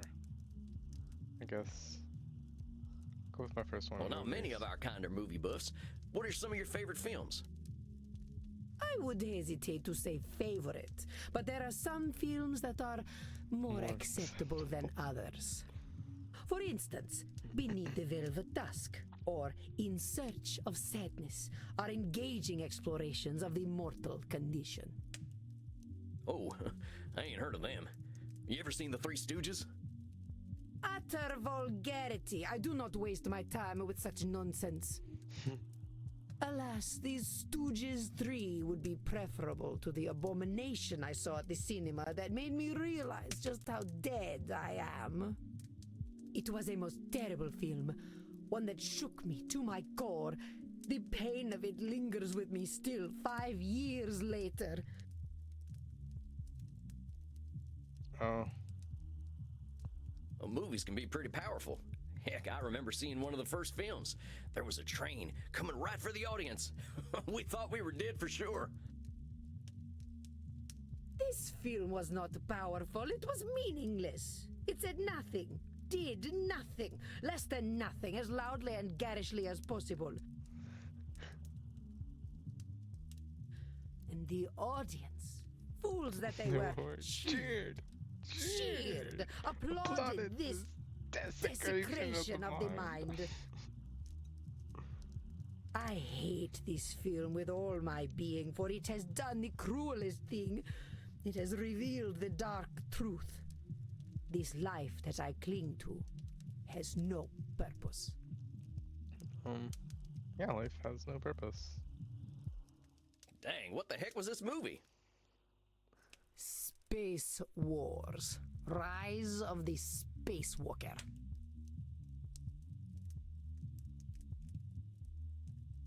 Star Wars. Oh. Wait a minute. Space Wars, the big science fiction franchise? Yes, I believe it is important to understand modern media diets. But that's the movie that gave you your personal crisis?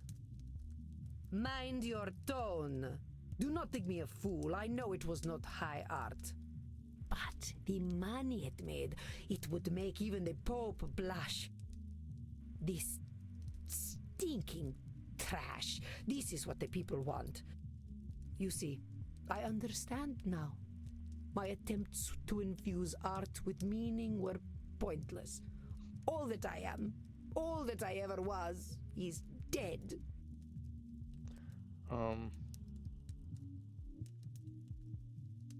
It's disqualifying the positive, I think.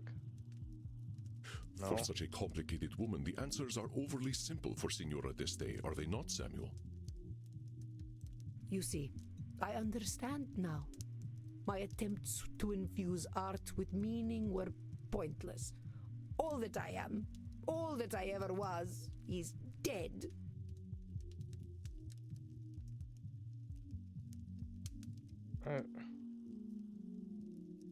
Oh, Nosferatu thinking. You don't seem that Black and dead to white me. thinking. We're having this conversation, ain't we? You ain't just lying there decomposing. It is no different. I might as well be rotting in the ground. I think you might get pretty bored. Are you getting smart with me, boy? Look, I'm just talking facts. If you're saying all you are is dead, I think you might be doing some Nosferatu thinking. It ain't black and white. You're here. But let's go back to what you were saying. Once, I elevated art, and all the world benefited. Why have I lost my power to elevate art now? I feel like that's disqualifying the positive. Signora No? d'Este believes she can elevate all art, it seems. Oh, A lot of control fallacy. Once. All the world benefited? There's a lot of people, and they got a lot of different preferences. You can't get them all, can you? But I could, once upon a time. You can't reach everybody, Signora. I hadn't even heard of the Mona Lisa until about 1911. Did you have any schooling whatsoever? No, I didn't. But I don't think anyone in my time knew about the Mona Lisa either. Oh, how wonderful. You add to my despair. I'm saying you can't reach everyone, even in your own time. That is true. I doubt the rabble had much of an opinion about the so-called great masters. We only know what we know. But you were saying. It was all for nothing. What good was guiding Da Vinci when they sell the Mona Lisa on beer coasters?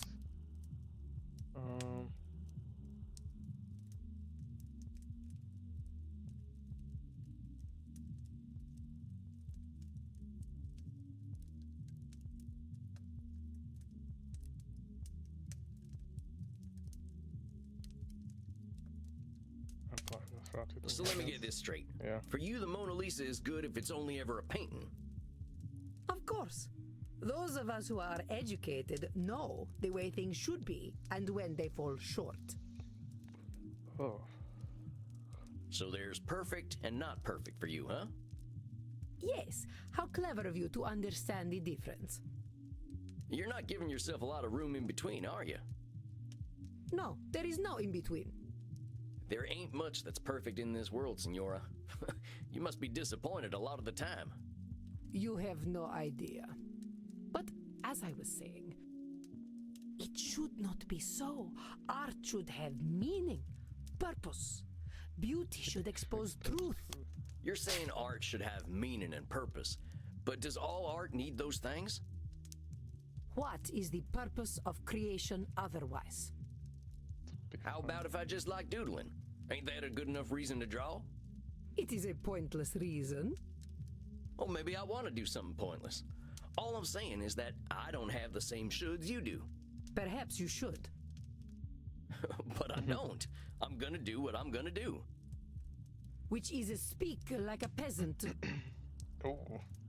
Heck, that's what I am, Senora. Ain't nothing gonna change that reality. Let's get back to what you were saying. But it seems I am just a dead woman. A walking corpse who is not worth listening to. I should walk into the sun. Oh, labeling. Now, why have you gotta go and call yourself names? They are not names, they are my reality. I am a dead woman, and I am a corpse, am I not?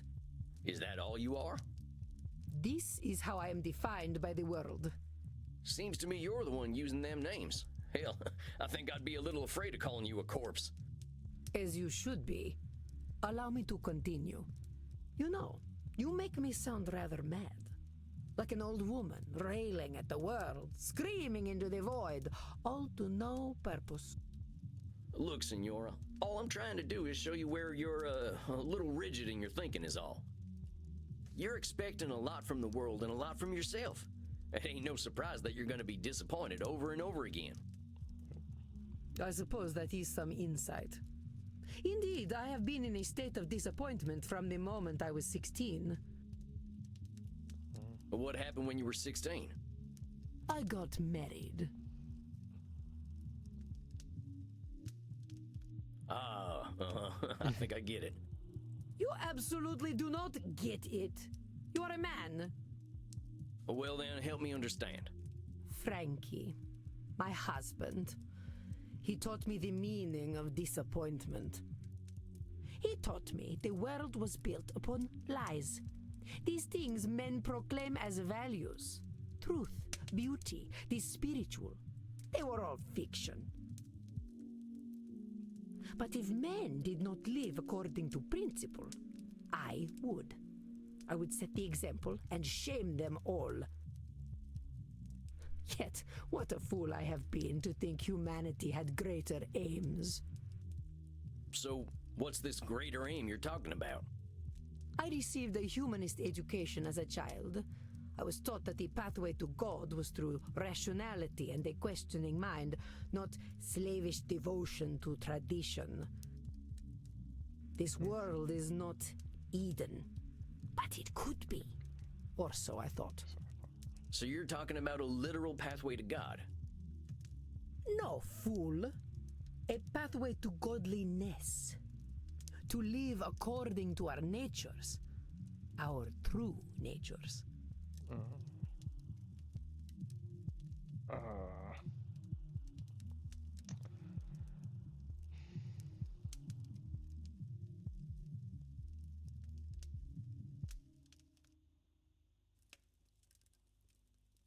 You mean being vampires?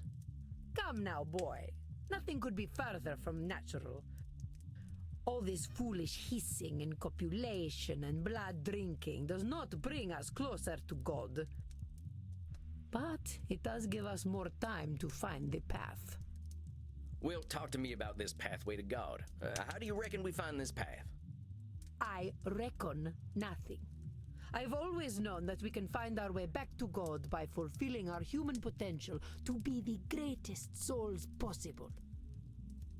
Should statements or control fallacy? Fulfilling our human we should fulfill our human potential to get back to God. No? It seems that godliness is a pure binary for our dear Senora, isn't it, Samuel? Oh. I reckon. So what happens if we don't become the greatest souls possible? Then godliness is denied to us, as it should be. So either we ascend or we're nothing, huh? I am glad to hear you are not as foolish as you look. Oh, let's be honest, Senora. Plain folks like me ain't got aspirations of being as good as Jesus Christ. Ain't he supposed to be a forgiving sort anyway? Oh, let's just get back to what you were saying. I have always known we must master ourselves and our baser instincts. Virtue must triumph over vice.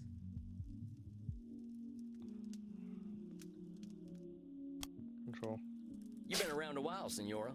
In all that time, when have we mastered ourselves and our baser instincts? Yeah. Not a single day. Men especially have no bottom to their depravity. Go off, girl. All right, fair enough. So us fellas have disappointed you every day for a few hundred years, right? Ain't that proof that nothing you do is gonna change that? An evil thought, Mr. Sam Walls, but true, I concede. We're in agreement then. It's a little bit of a control fallacy to think that's gonna change because of you. Let's keep going. I have always known that the earthly lives we lead are disgusting, and only war and death can come of them. Okay. I have always known the people have become fat and lazy, and living within the Garden of Eden is impossible in such a state. Okay. I have always known we should act with dignity if we would take our place at God's side once more. Okay. These things here, you've always known. I gotta challenge them, Senora. Let's talk about what you just said. I reckon nothing. I've always known that we can find our way back to God by fulfilling our human potential to be the greatest souls possible. I have always known we must master ourselves and our baser instincts. Virtue must triumph over vice. I have always known that the earthly lives we lead are disgusting, and only war and death can come of them. Hold up just a sec there, cowpoke. You really think all we can do is sow death and destruction? I do not poke cows. Do I look like a farmer? Come on, Senora. You've been alive to see what? 15, 20 billion people live and die? You really saying death and destruction is all each and every one of them ever amounted to? Well, perhaps not individually, but as an immortal, I look at the greater arc of history. Well, most of us ain't looking to contribute to the greater arc of history, but that don't mean life's pointless. That's some Nosferatu thinking, I'll tell you what. But let's continue. I'll tell you what. I have always known the people have become fat and lazy, and living within the Garden of Eden is impossible in such a state. People have become fat and lazy, living within the Garden of Eden is impossible in some state. Labeling. Sounds to me like you're coming up with labels for kicking people out of the Garden of Eden. Is that all we amount to? Fat and lazy? Look around your own country, boy. Look at me. See my disgusting rolls and saggy features. Would you let me into the Garden of Eden? Well, sure, why the heck not? I am glad you are not the gatekeeper, then. You rather have a gatekeeper who wouldn't let you in? Listen, Senora, you gotta go easy on yourself with them labels. Well, there's something about gatekeeping and I shouldn't. Oh, new religion for breakfast video. Well, let's keep talking, though. I have always known we should act with dignity if we would take our place at God's side once more.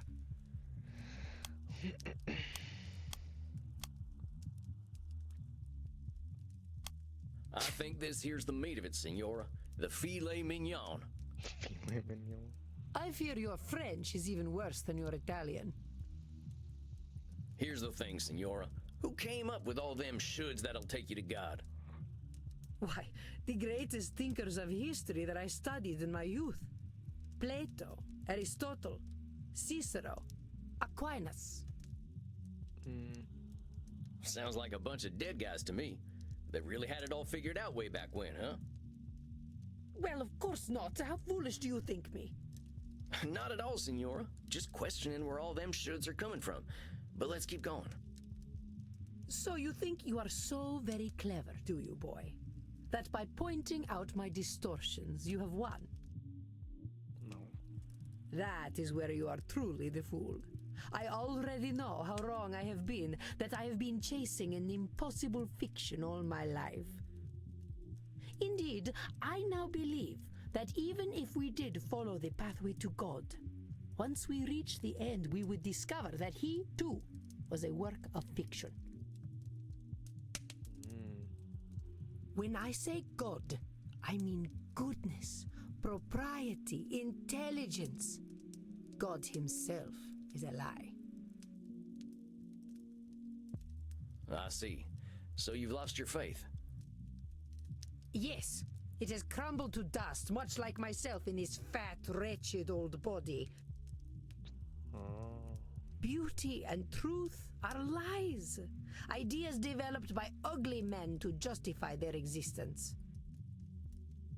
Okay, grow off. While we occupy ourselves chasing those ideals, they create space wars to leech our money and our vitality.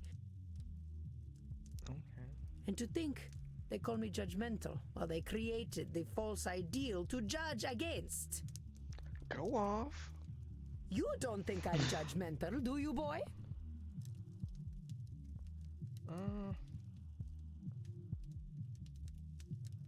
Yeah, you're doing a lot of judging. I wouldn't put it that way exactly. Besides, I ain't gonna call you names. In fact, that's where I think I want to challenge you. Senora, I think the person you're judging more than anyone is yourself. I know you got raised with all them high ideals, so of course you're getting disappointed when nobody can reach them.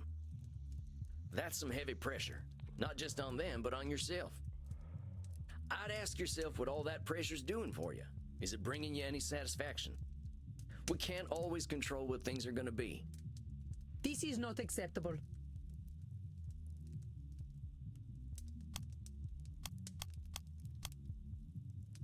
Hold on, I know this one. What the heck she mean it's unacceptable to not be in control all the time? Oh, because the control fallacy. Now say that again, Senora. I got some bad news for you, Senora. None of us really has the power to change the world on our own. Not even a clever lady like yourself. I suggest we start working on ways of helping you find a way to accept the world for what it is. But the world is base and unworthy. Remember that term I told you about? Nosferatu thinking? You're gonna strip all the color out of the world if you keep doing that. The world's a lot more than just base and unworthy. Yeah. Nosferatu thinking.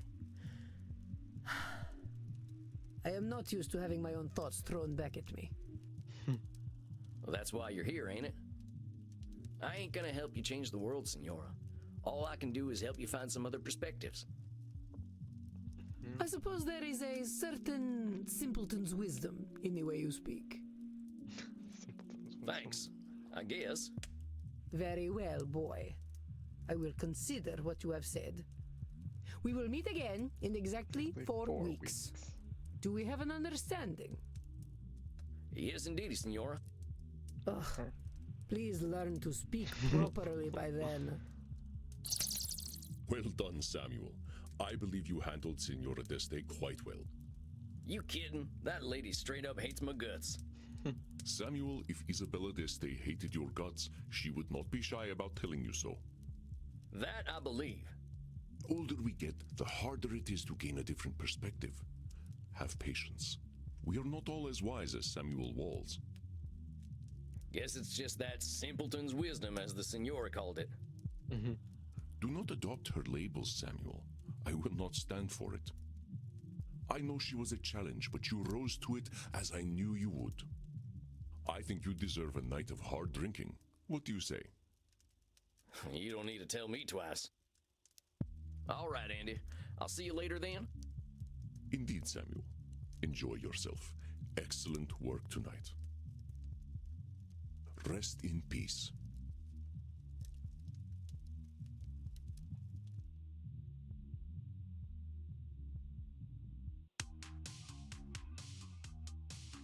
Dang, I think that's enough abuse for one night. I could use a drink and a quiet night.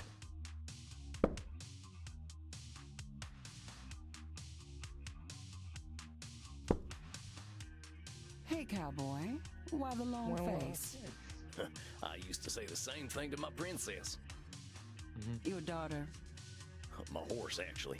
She never really understood the joke, but I still like telling it to her. You didn't answer my question, Gunslinger. What's got you down? Oh, I just finished up with my second client. She gave me a tongue lashing to remember her by. You ever talk to someone who's so educated and refined that they make you feel like a space alien? Only everyone I ever met in law school. At least until I learned to speak their language. You're a lawyer? Was, and no, I wasn't the blood-sucking kind before you start with the vampire jokes. Just a wide-eyed DC do-gooder. But I get what you're talking about. People can use language like a membership card. You don't speak the lingo, you don't get in. Well, that's just what I mean. I just ain't sure I've got the lingo for a 500-year-old high society Renaissance woman. Well, how do you think your session went? Think she heard you?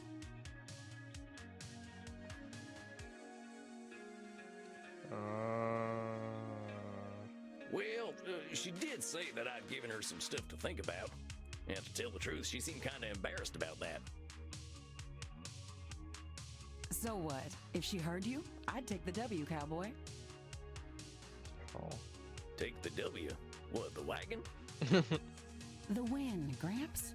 Maybe she isn't gonna relate to you, but that doesn't mean she can't hear you. Oh, you're probably right. I guess I'll take the W. And while you're at it, I'll take some B too. That's blood, see?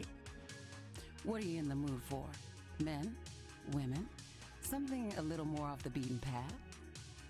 I think I'll have some takeaway tonight. What have you got?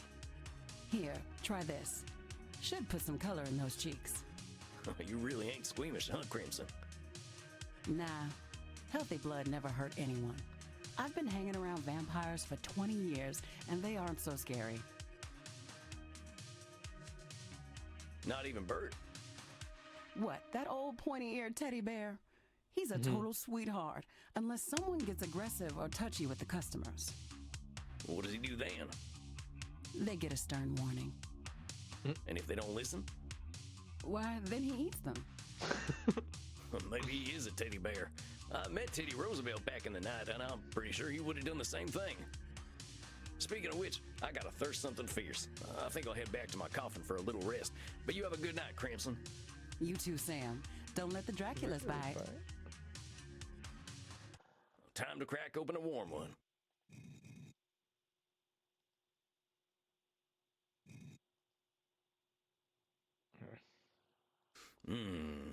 That's the good stuff.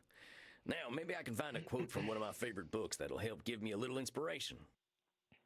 Or I could watch the Three Stooges hit each other a whole bunch.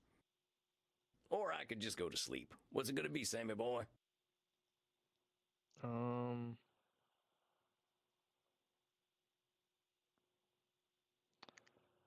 I want to understand her better, so I guess read the row. My profession is to be always on the alert, to find God in nature, to know his lurking places. I always like that quote. I ain't a God-fearing kind, but it's true. There's a natural beauty behind the man-made world if you know where to look. Yep. Isabella D'Este's all culture and breeding, but underneath, she's got her vulnerable and beautiful humanity too. I just gotta remember that. All right, that's enough for one night. Time for some rest. I hope my next client will be a little easier.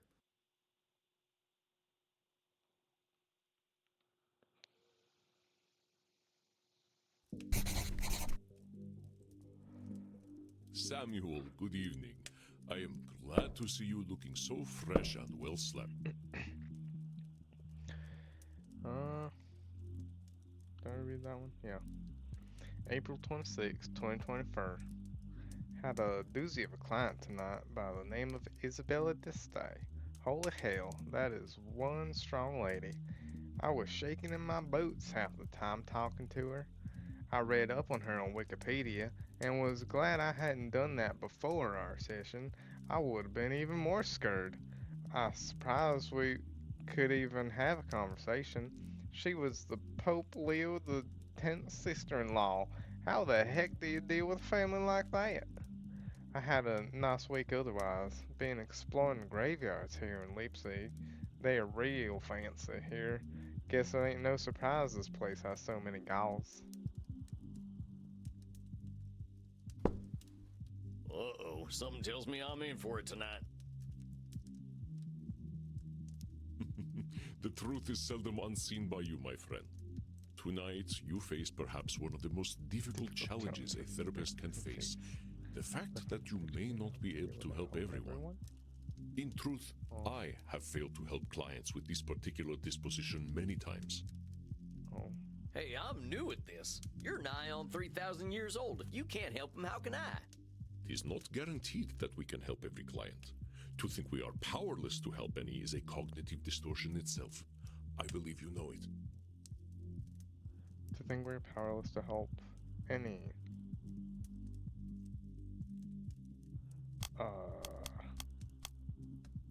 That's a, Yeah, all right. Control fallacy, I know. I can help some folk. That's right. Here, take a look at this case file. Theater feller, huh? I've known a few of them in my time. They can be a little, self-absorbed. Name, Edmund Kane. Age, 237. Gender, male. Origin, British. Intake information. Edmund Kane is a highly influential Shakespearean stage actor during the Gregorian period. He is credited with more personal interpretations of character as opposed to a pantomime performance. He lived a tumultuous life on stage, dealing with alcoholism, sex scandals, and entitled behavior. He wishes to return to the stage, but expresses great anger at criticisms who might review him poorly. He demands respect over the greatest actor the world has ever seen. Oh. He's looking for therapy because people don't like him, it says? He is one of the most revered actors in all of history. So he might have a few cognitive distortions. A few. He may not recognize them, Samuel, but all you can do is present reality to him. He comes. Remember, I will give you whatever advice I can. Good luck, my friend. Okay. I hope I'm up to this.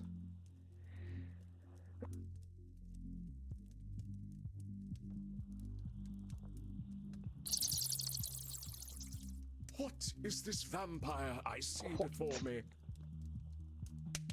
You, a commoner, speak to me, the greatest actor in the world. Ah! I'm Sam Walls. I'm your new therapist. Your dress, your bearing, your hat. You also are forgotten by time. Oh, how fortuitous! A kindred spirit, perhaps. A therapist should know pain, I say. Most excellent. Tarnation. Can't get a break with this here hat of mine. No, it's perfect. Do not change a single thing. It gives me faith. Oh. Faith, my dear vampire, that you can help me. Oh. I'm gonna do everything I can. I promise you that, amigo. Do not do so lightly. Darkness dwells within my damned soul. You journey into my pain at your peril, and I cannot be your Virgil. You're who now? Dramatic. Anyway, you wrote in your intake form that you're here because...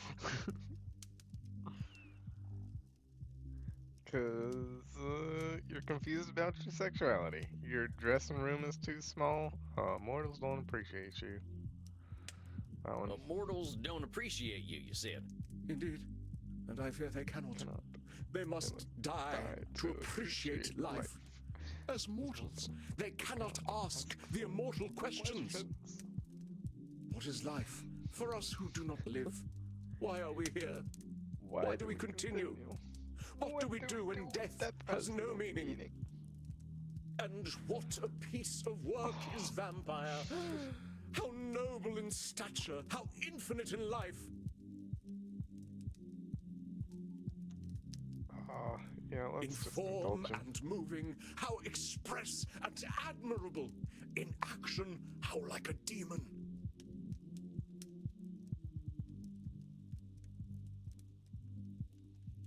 In apprehension, how like a bat! Ah, the beauty of the night! I guess we'll continue to And indulge yet, him. to me, we are but the quintessence of dust. Overindulge the actor, cut him off. I'll continue. Dust upon dust. Already that whence we came.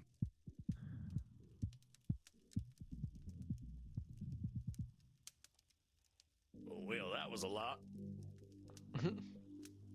Oh, I got an achievement for it. You understand, don't you? Death has no meaning, because life never had meaning. To die, perchance to sleep. All right, that's enough of that. Before we answer the question of why we're all here, why are you here? Yeah, why are you here? You need some therapizing. You need some extra introspection. Well, that is, what exactly drove you to me, partner?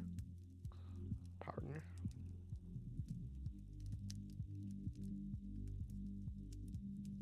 Yeah, what's a guy like you doing around a therapist's office like this? Oh, that. Well, a pustule of a theater historian I recently seduced and killed sprang the seeds of doubt in mine corpus. It happens. He was writing a biography of the great Edmund Kean, and I thought mayhap that I would favor him with a secret or two. He said my acting style would now be considered archaic.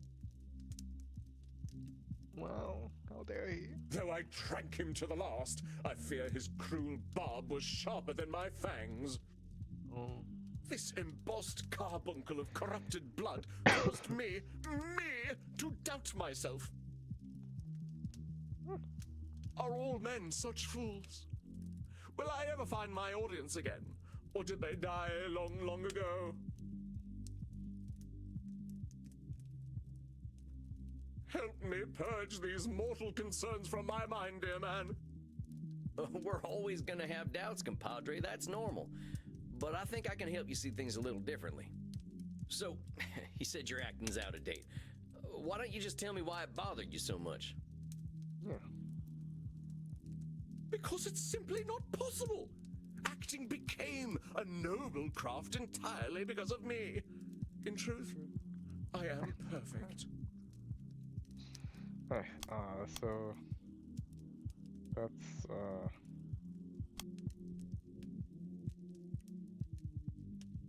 troll fallacy? I am perfect. Labeling.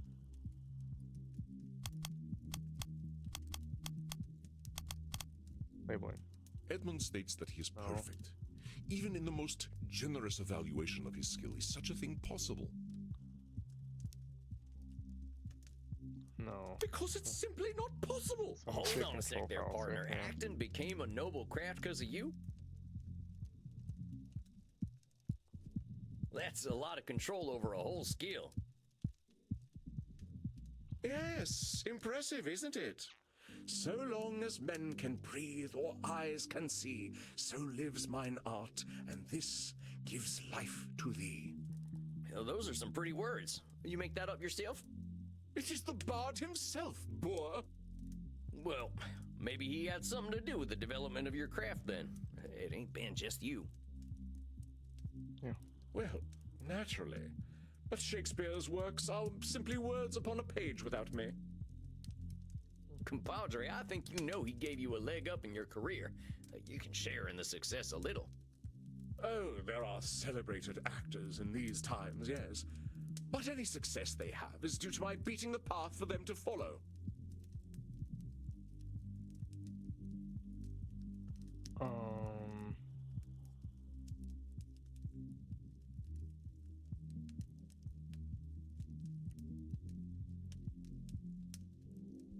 For celebrated actors.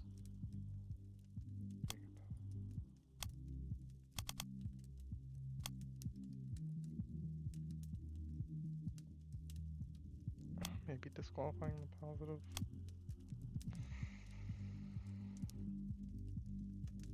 Seems like it's kind of a black and white thing as well. They have is due to me. Maybe.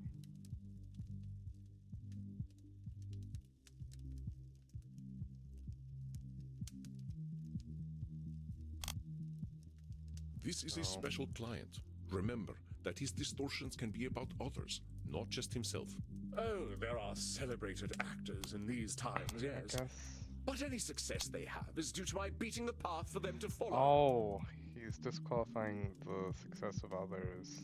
Oh, wait a minute. You're saying that every actor's success comes straight from you? Of course. Even the greatest among my art would have been consigned to obscurity had it not been for my advancements. Every single one of them ain't had nothing of their own to give to the theater? Well, I suppose one or two actors in the last 300 years have impressed me. Well, don't you think they deserve their own success? I suppose mortals are owed their 15 minutes of fame. One must have some pity for them. We are not monsters. But the actors of modern times, they are shallow, beggarly parrots. Parrots who screech the lines, but do they know them? Do they feel as we feel? Actors of modern times are shallow, blah, blah, blah, blah, blah. So you're saying modern actors are parrots? Indeed. They are only mimics, and thus no better than a well-trained bird. You don't think they're actually birds, do you? My dear boy, they live such short lives. What else can they do but ape the words and actions of their forebears? But when you call them birds, you're just labeling them that. You ain't giving them a fair shot. Oh, come now. I was clearly employing a little dramatic license. But we're here to talk about truth, all right, compadre? It is my gentle direction that takes the craft to higher echelons, and mine alone. Acting does not evolve without me. Acting doesn't evolve without me. I'm necessary for acting. You're saying only you can change the course of acting? It is demonstrably true. There is acting before Edmund Kean, and there is acting after Edmund Kean. But there's so many types of acting out there. I mean, I remember when vaudeville came out, but I don't think you had anything to do with that. Vaudeville? Oh, like so many American arts, an art of the grotesque. You plunge a dagger into the heart of subtlety. So you didn't have nothing to do with vaudeville? Oh, devils below, no. I mean, you got a little control fallacy, hombre. Mortals got wills of their own. Indeed. I suppose I don't want any responsibility for the things the Americans create anyway. These critics should honor me, as is my due. But you're saying critics should honor you. Well, what happens if they don't? Then they are not doing their jobs properly. I do not ask for their laudations without cause. Well, what does it matter to you? But if a so-called critic does not recognize my contributions to the theater, what do they know of the theater? Maybe they just got different taste. Uneducated taste, perhaps. If they are just uneducated, why should they appreciate you? An interesting point. I suppose I cannot blame them. Thou fiend! You are cruel indeed to beat a man when he is at his most vulnerable. I am here so you may help me cope with a world that has gone mad, not so you might attack my every word. I'm doing no such thing. All I'm doing is pointing out your reality. If we're gonna cope, we gotta be honest about the world. And I say that you are a villain. I come to you in desperate need, and you respond by mocking my desperation. Why would you do this to me? Do you not know what pain I am experiencing? Do you not know that I, as an actor, feel every sling and arrow more keenly? Art thou a therapist or a murderer that you would push me so to the brink? Do you want me to commit suicide? I'm sorry. I wasn't trying to hurt you. I want to help everyone who comes to me.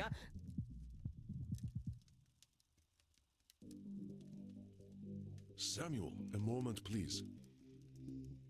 Andy, I got a real problem here. I think I'm not cut out for this work. This fella's right. Why am I attacking him when I should be helping? First of all, should statement. You will do what you will do, and that is all, Samuel. But look at the candles. What do you see? The candles? Oh, they seem fine to me. Look at the flames. Wait a minute. They're getting higher, ain't they? What the hell's going on? Your client is very powerful. He has his own unique skills earned through the ages. His skill in gaslighting is so intense that it affects the world around him.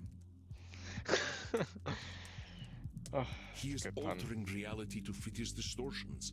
Be watchful, Samuel. Do not let him. How do I stop it? Be persistent, and above all, be honest. He does not control your reality. I await your apology, sir.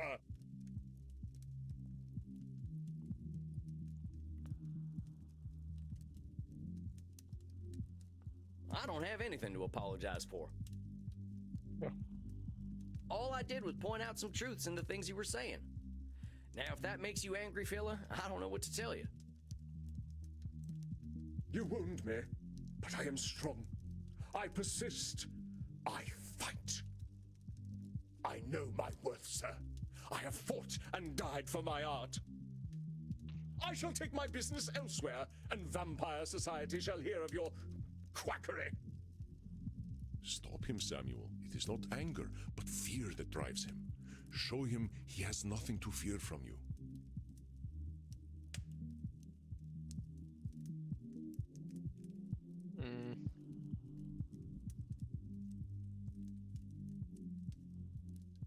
I wasn't trying to rile you up none. Yet I bared my undead soul to you, and you treated me like a pincushion with your sharp pricks. Pricks ain't got nothing to do with this, Edmund. And now you seek to proposition me? Of course, it always goes like this. To you I am a void, nay, a whore, to use as you please. Well, you are all alike, I say. Go on then, use me. You are losing him, Samuel. It is time to remember what makes you special. You are not just a therapist, and you are not just a vampire. He is afraid, but you will conquer his fear. Easy, boy, easy. I shall not go easy. I shall not. Ain't nobody gonna hurt you. There's a good vampire. A good vampire? What on? You're safe now. Ain't nobody here to hurt you or make you feel bad. Oh, I see. But I'm your buddy. That's us. We're just buddies, ain't we? Buddies? Yes. A friend. A friend. A friend who wishes to help me. You feeling better there, compadre? I must confess that I am. Though I scarcely understand how. Hey, well, that's just great. I want this to be a comfortable place for you. Yes. Yes, I do believe you. After all, your profession is in many ways similar to acting. It is no wonder that we find common ground. How is therapy like acting? It is the exploration of the soul, is it not? A journey into pain and truth. We see those pains and truths and reflect them onto the cruel world. I ain't sure I quite see it like that, but it's true that reflecting is important. Kind of funny when we can't look in a mirror, huh? One of death's cruel ironies. Thus must we see our reflections in the mortal audience instead. You care a lot about what the mortals think about you. Of course I do. Why should I give a fig about what we dusty old folk think, eh? Most of us are stuck in our relative pasts, if you'll pardon the offense. But all them folks die. You're what, 300 years old? Don't remind me. Yes, they die, but I cannot. I must not. If I do not exist in their hearts, there is only the purgatory of oblivion. Oh, that's right. You cannot, you must not. You're talking like there's only one future. For me, there is only one future, save oblivion. Come on now, that's a little extreme. 'Tis not so. What else have I but the stage? Well, that's a fine question. I'll tell you what, though, compadre, you are more than the stage. What if theater just didn't exist? Yeah. Perish the thought. Perish it with all due enmity. Unlike some vampires, I am not some blood-guzzling parasite who will idly sit and wait as the world turns.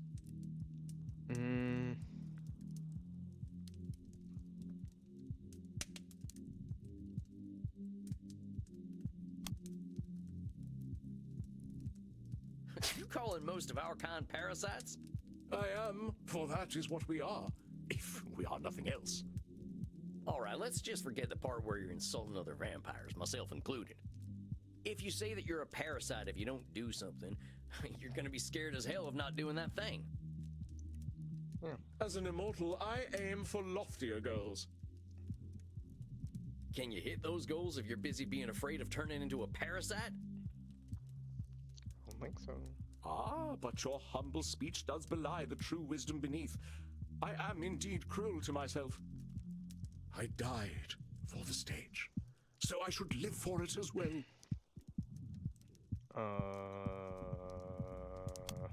Well, why should you live for the stage? What was my death worth if the stage does not matter? But it's only you who's saying your death ain't worth something. Your shoulds are fatal. Ain't that a lot of pressure? Perhaps. Though one might argue that all great actors must be forged in fire. But is acting really the most important thing in the world? I shall assume that you jest. Vampire society is of no use to me. We are so few, and I cannot have an adoring crowd without a crowd.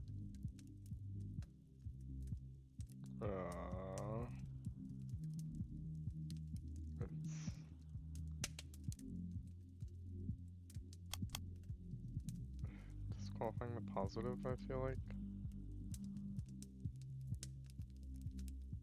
Maybe.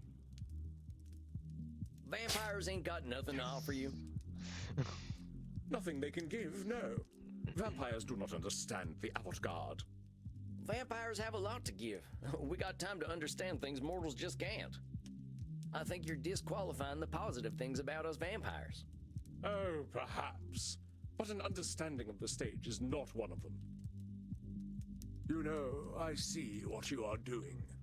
The motivations of man are well known to me through my art. And what am I doing? You are mocking me, undermining me, causing me to doubt myself. I know thy purpose, wretch. Oh. This therapy business is all a ruse. You would lay me low and claim dominion over me. All I'm trying to do is help you, friend. Reality is a lot easier to deal with when you can accept it for what it is. Yeah. So, now you doubt my sanity? Is there no end to your japes and jabs? I shall not break. Oh, you shall see. The tides of cruel seas will crash upon me, but I do not wither. I know thy game, trickster. You wish to keep me in your debt. The more I doubt myself, the more you take from me. You think you are clever, but thy tongue outvenoms all the worms of the Nile. Will, what have you to say for yourself? Speak, that I might hear thy bile. Wow.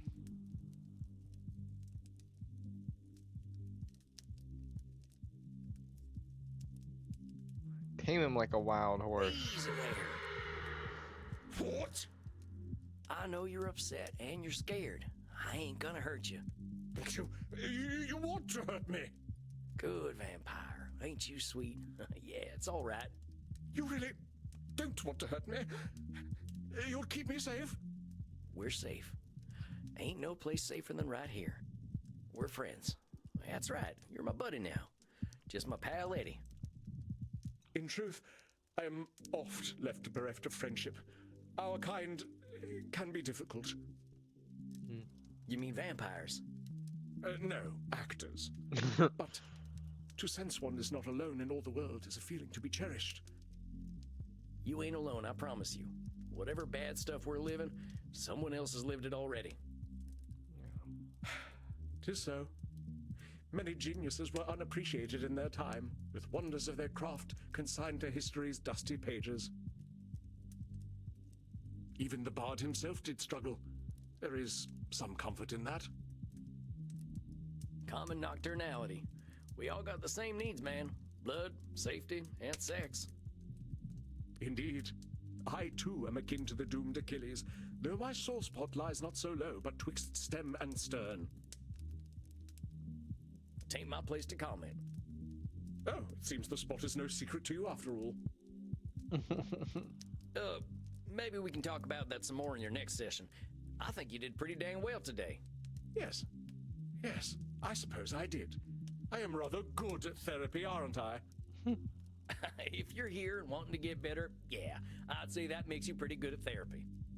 Well, one mustn't rest on one's laurels, must one? That's right, Eddie. Okay, I'll see you in a few weeks then. Aye, we shall vanquish my demons together. I cannot tarry.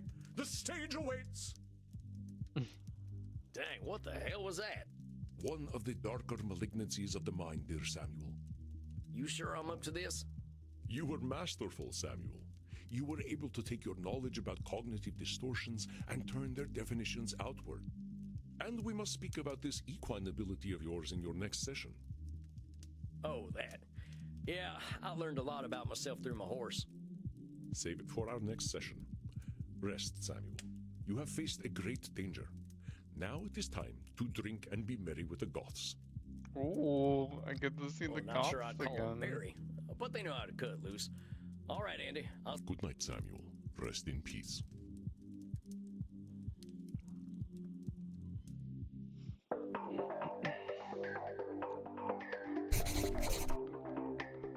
Well, that was one of the weirdest experiences of my life.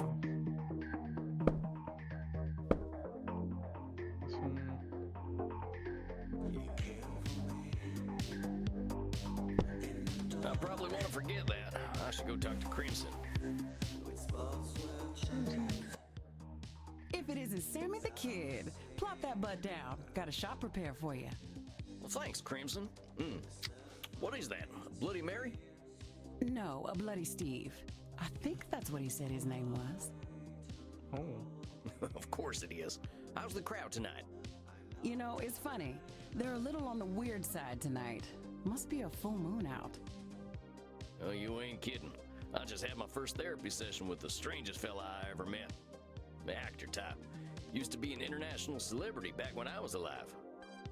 Seems like fame's a nasty drug. Like Andy says, people are people. Doesn't matter what era they're from. Feeling good about your session, though?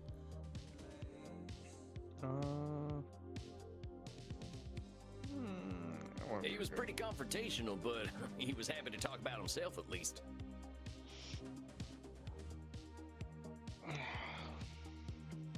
Andy says the real clients to worry about are the ones who've got nothing to say. I get that. Being a human isn't easy. You've got to be pretty damn privileged to have no problems at all. Well, this fella definitely has plenty of problems. I think he'll be keeping me busy. It's a big world out there, cowboy. Full of vampires with no self-awareness. Well, ain't that the truth? Well, here's to change then. To change. You, drinking Andy's blood there? Andy's? Nuh-uh, this is a plain old mortal drink. You think anyone would want to drink that man's blood from a bottle when they can get it straight from the source? I suppose they wouldn't. I'm not proud to drink blood, Sam. Wouldn't be doing it out here. I didn't mean to cause offense, ma'am. Not your fault. I guess I shouldn't be offended. Who's telling you that you shouldn't be offended, Crimson? I know this blood drinking stuff is complicated. Damn right it is. Look, I have customers to deal with. But let me give you some advice, Buffalo Bill. No therapy in here. What happens at Eminard happens with consent. Got it? All right, that's fair, and my sincere apologies. It won't happen again. That's right. Oh, dang it. I've gone and made myself unwelcome. I better get out of Crimson's way. You. Oh. Huh? Do I know you? I know you. I've been watching you, vampire.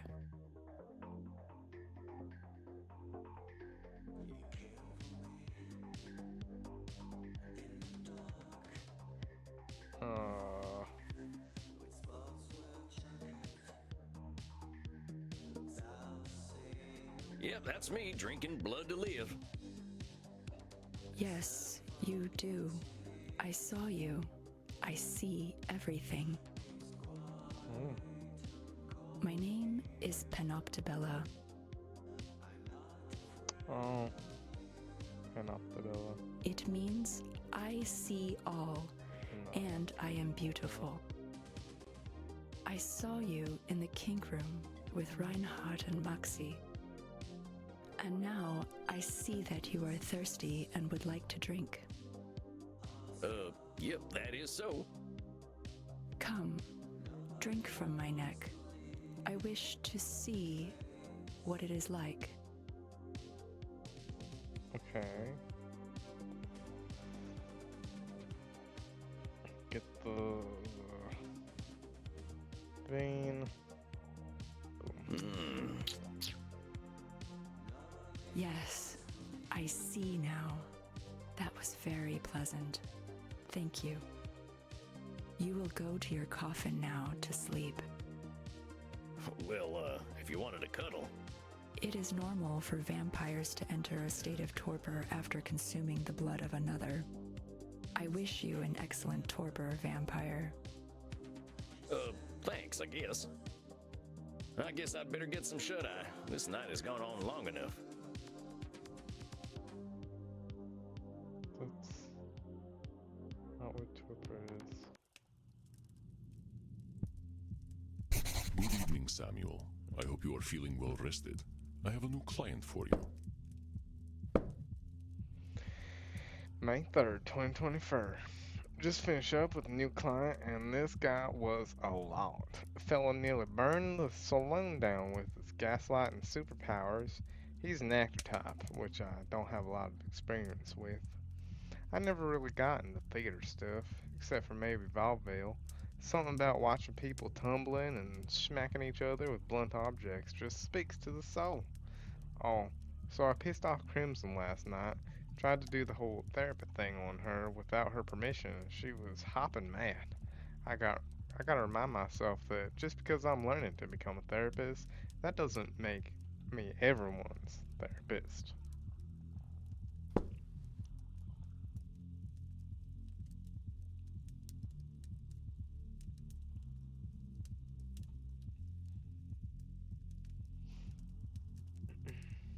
Actually, I think I'm gonna save and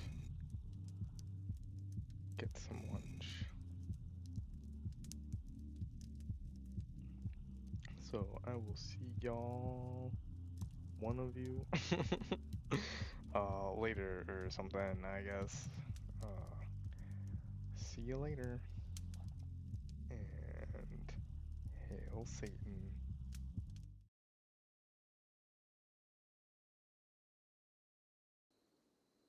You got pregnant? Yeah! Sex! You guys had sex! His penis? Your boy pussy. That's what happened. And now you're pregnant. Mpreg.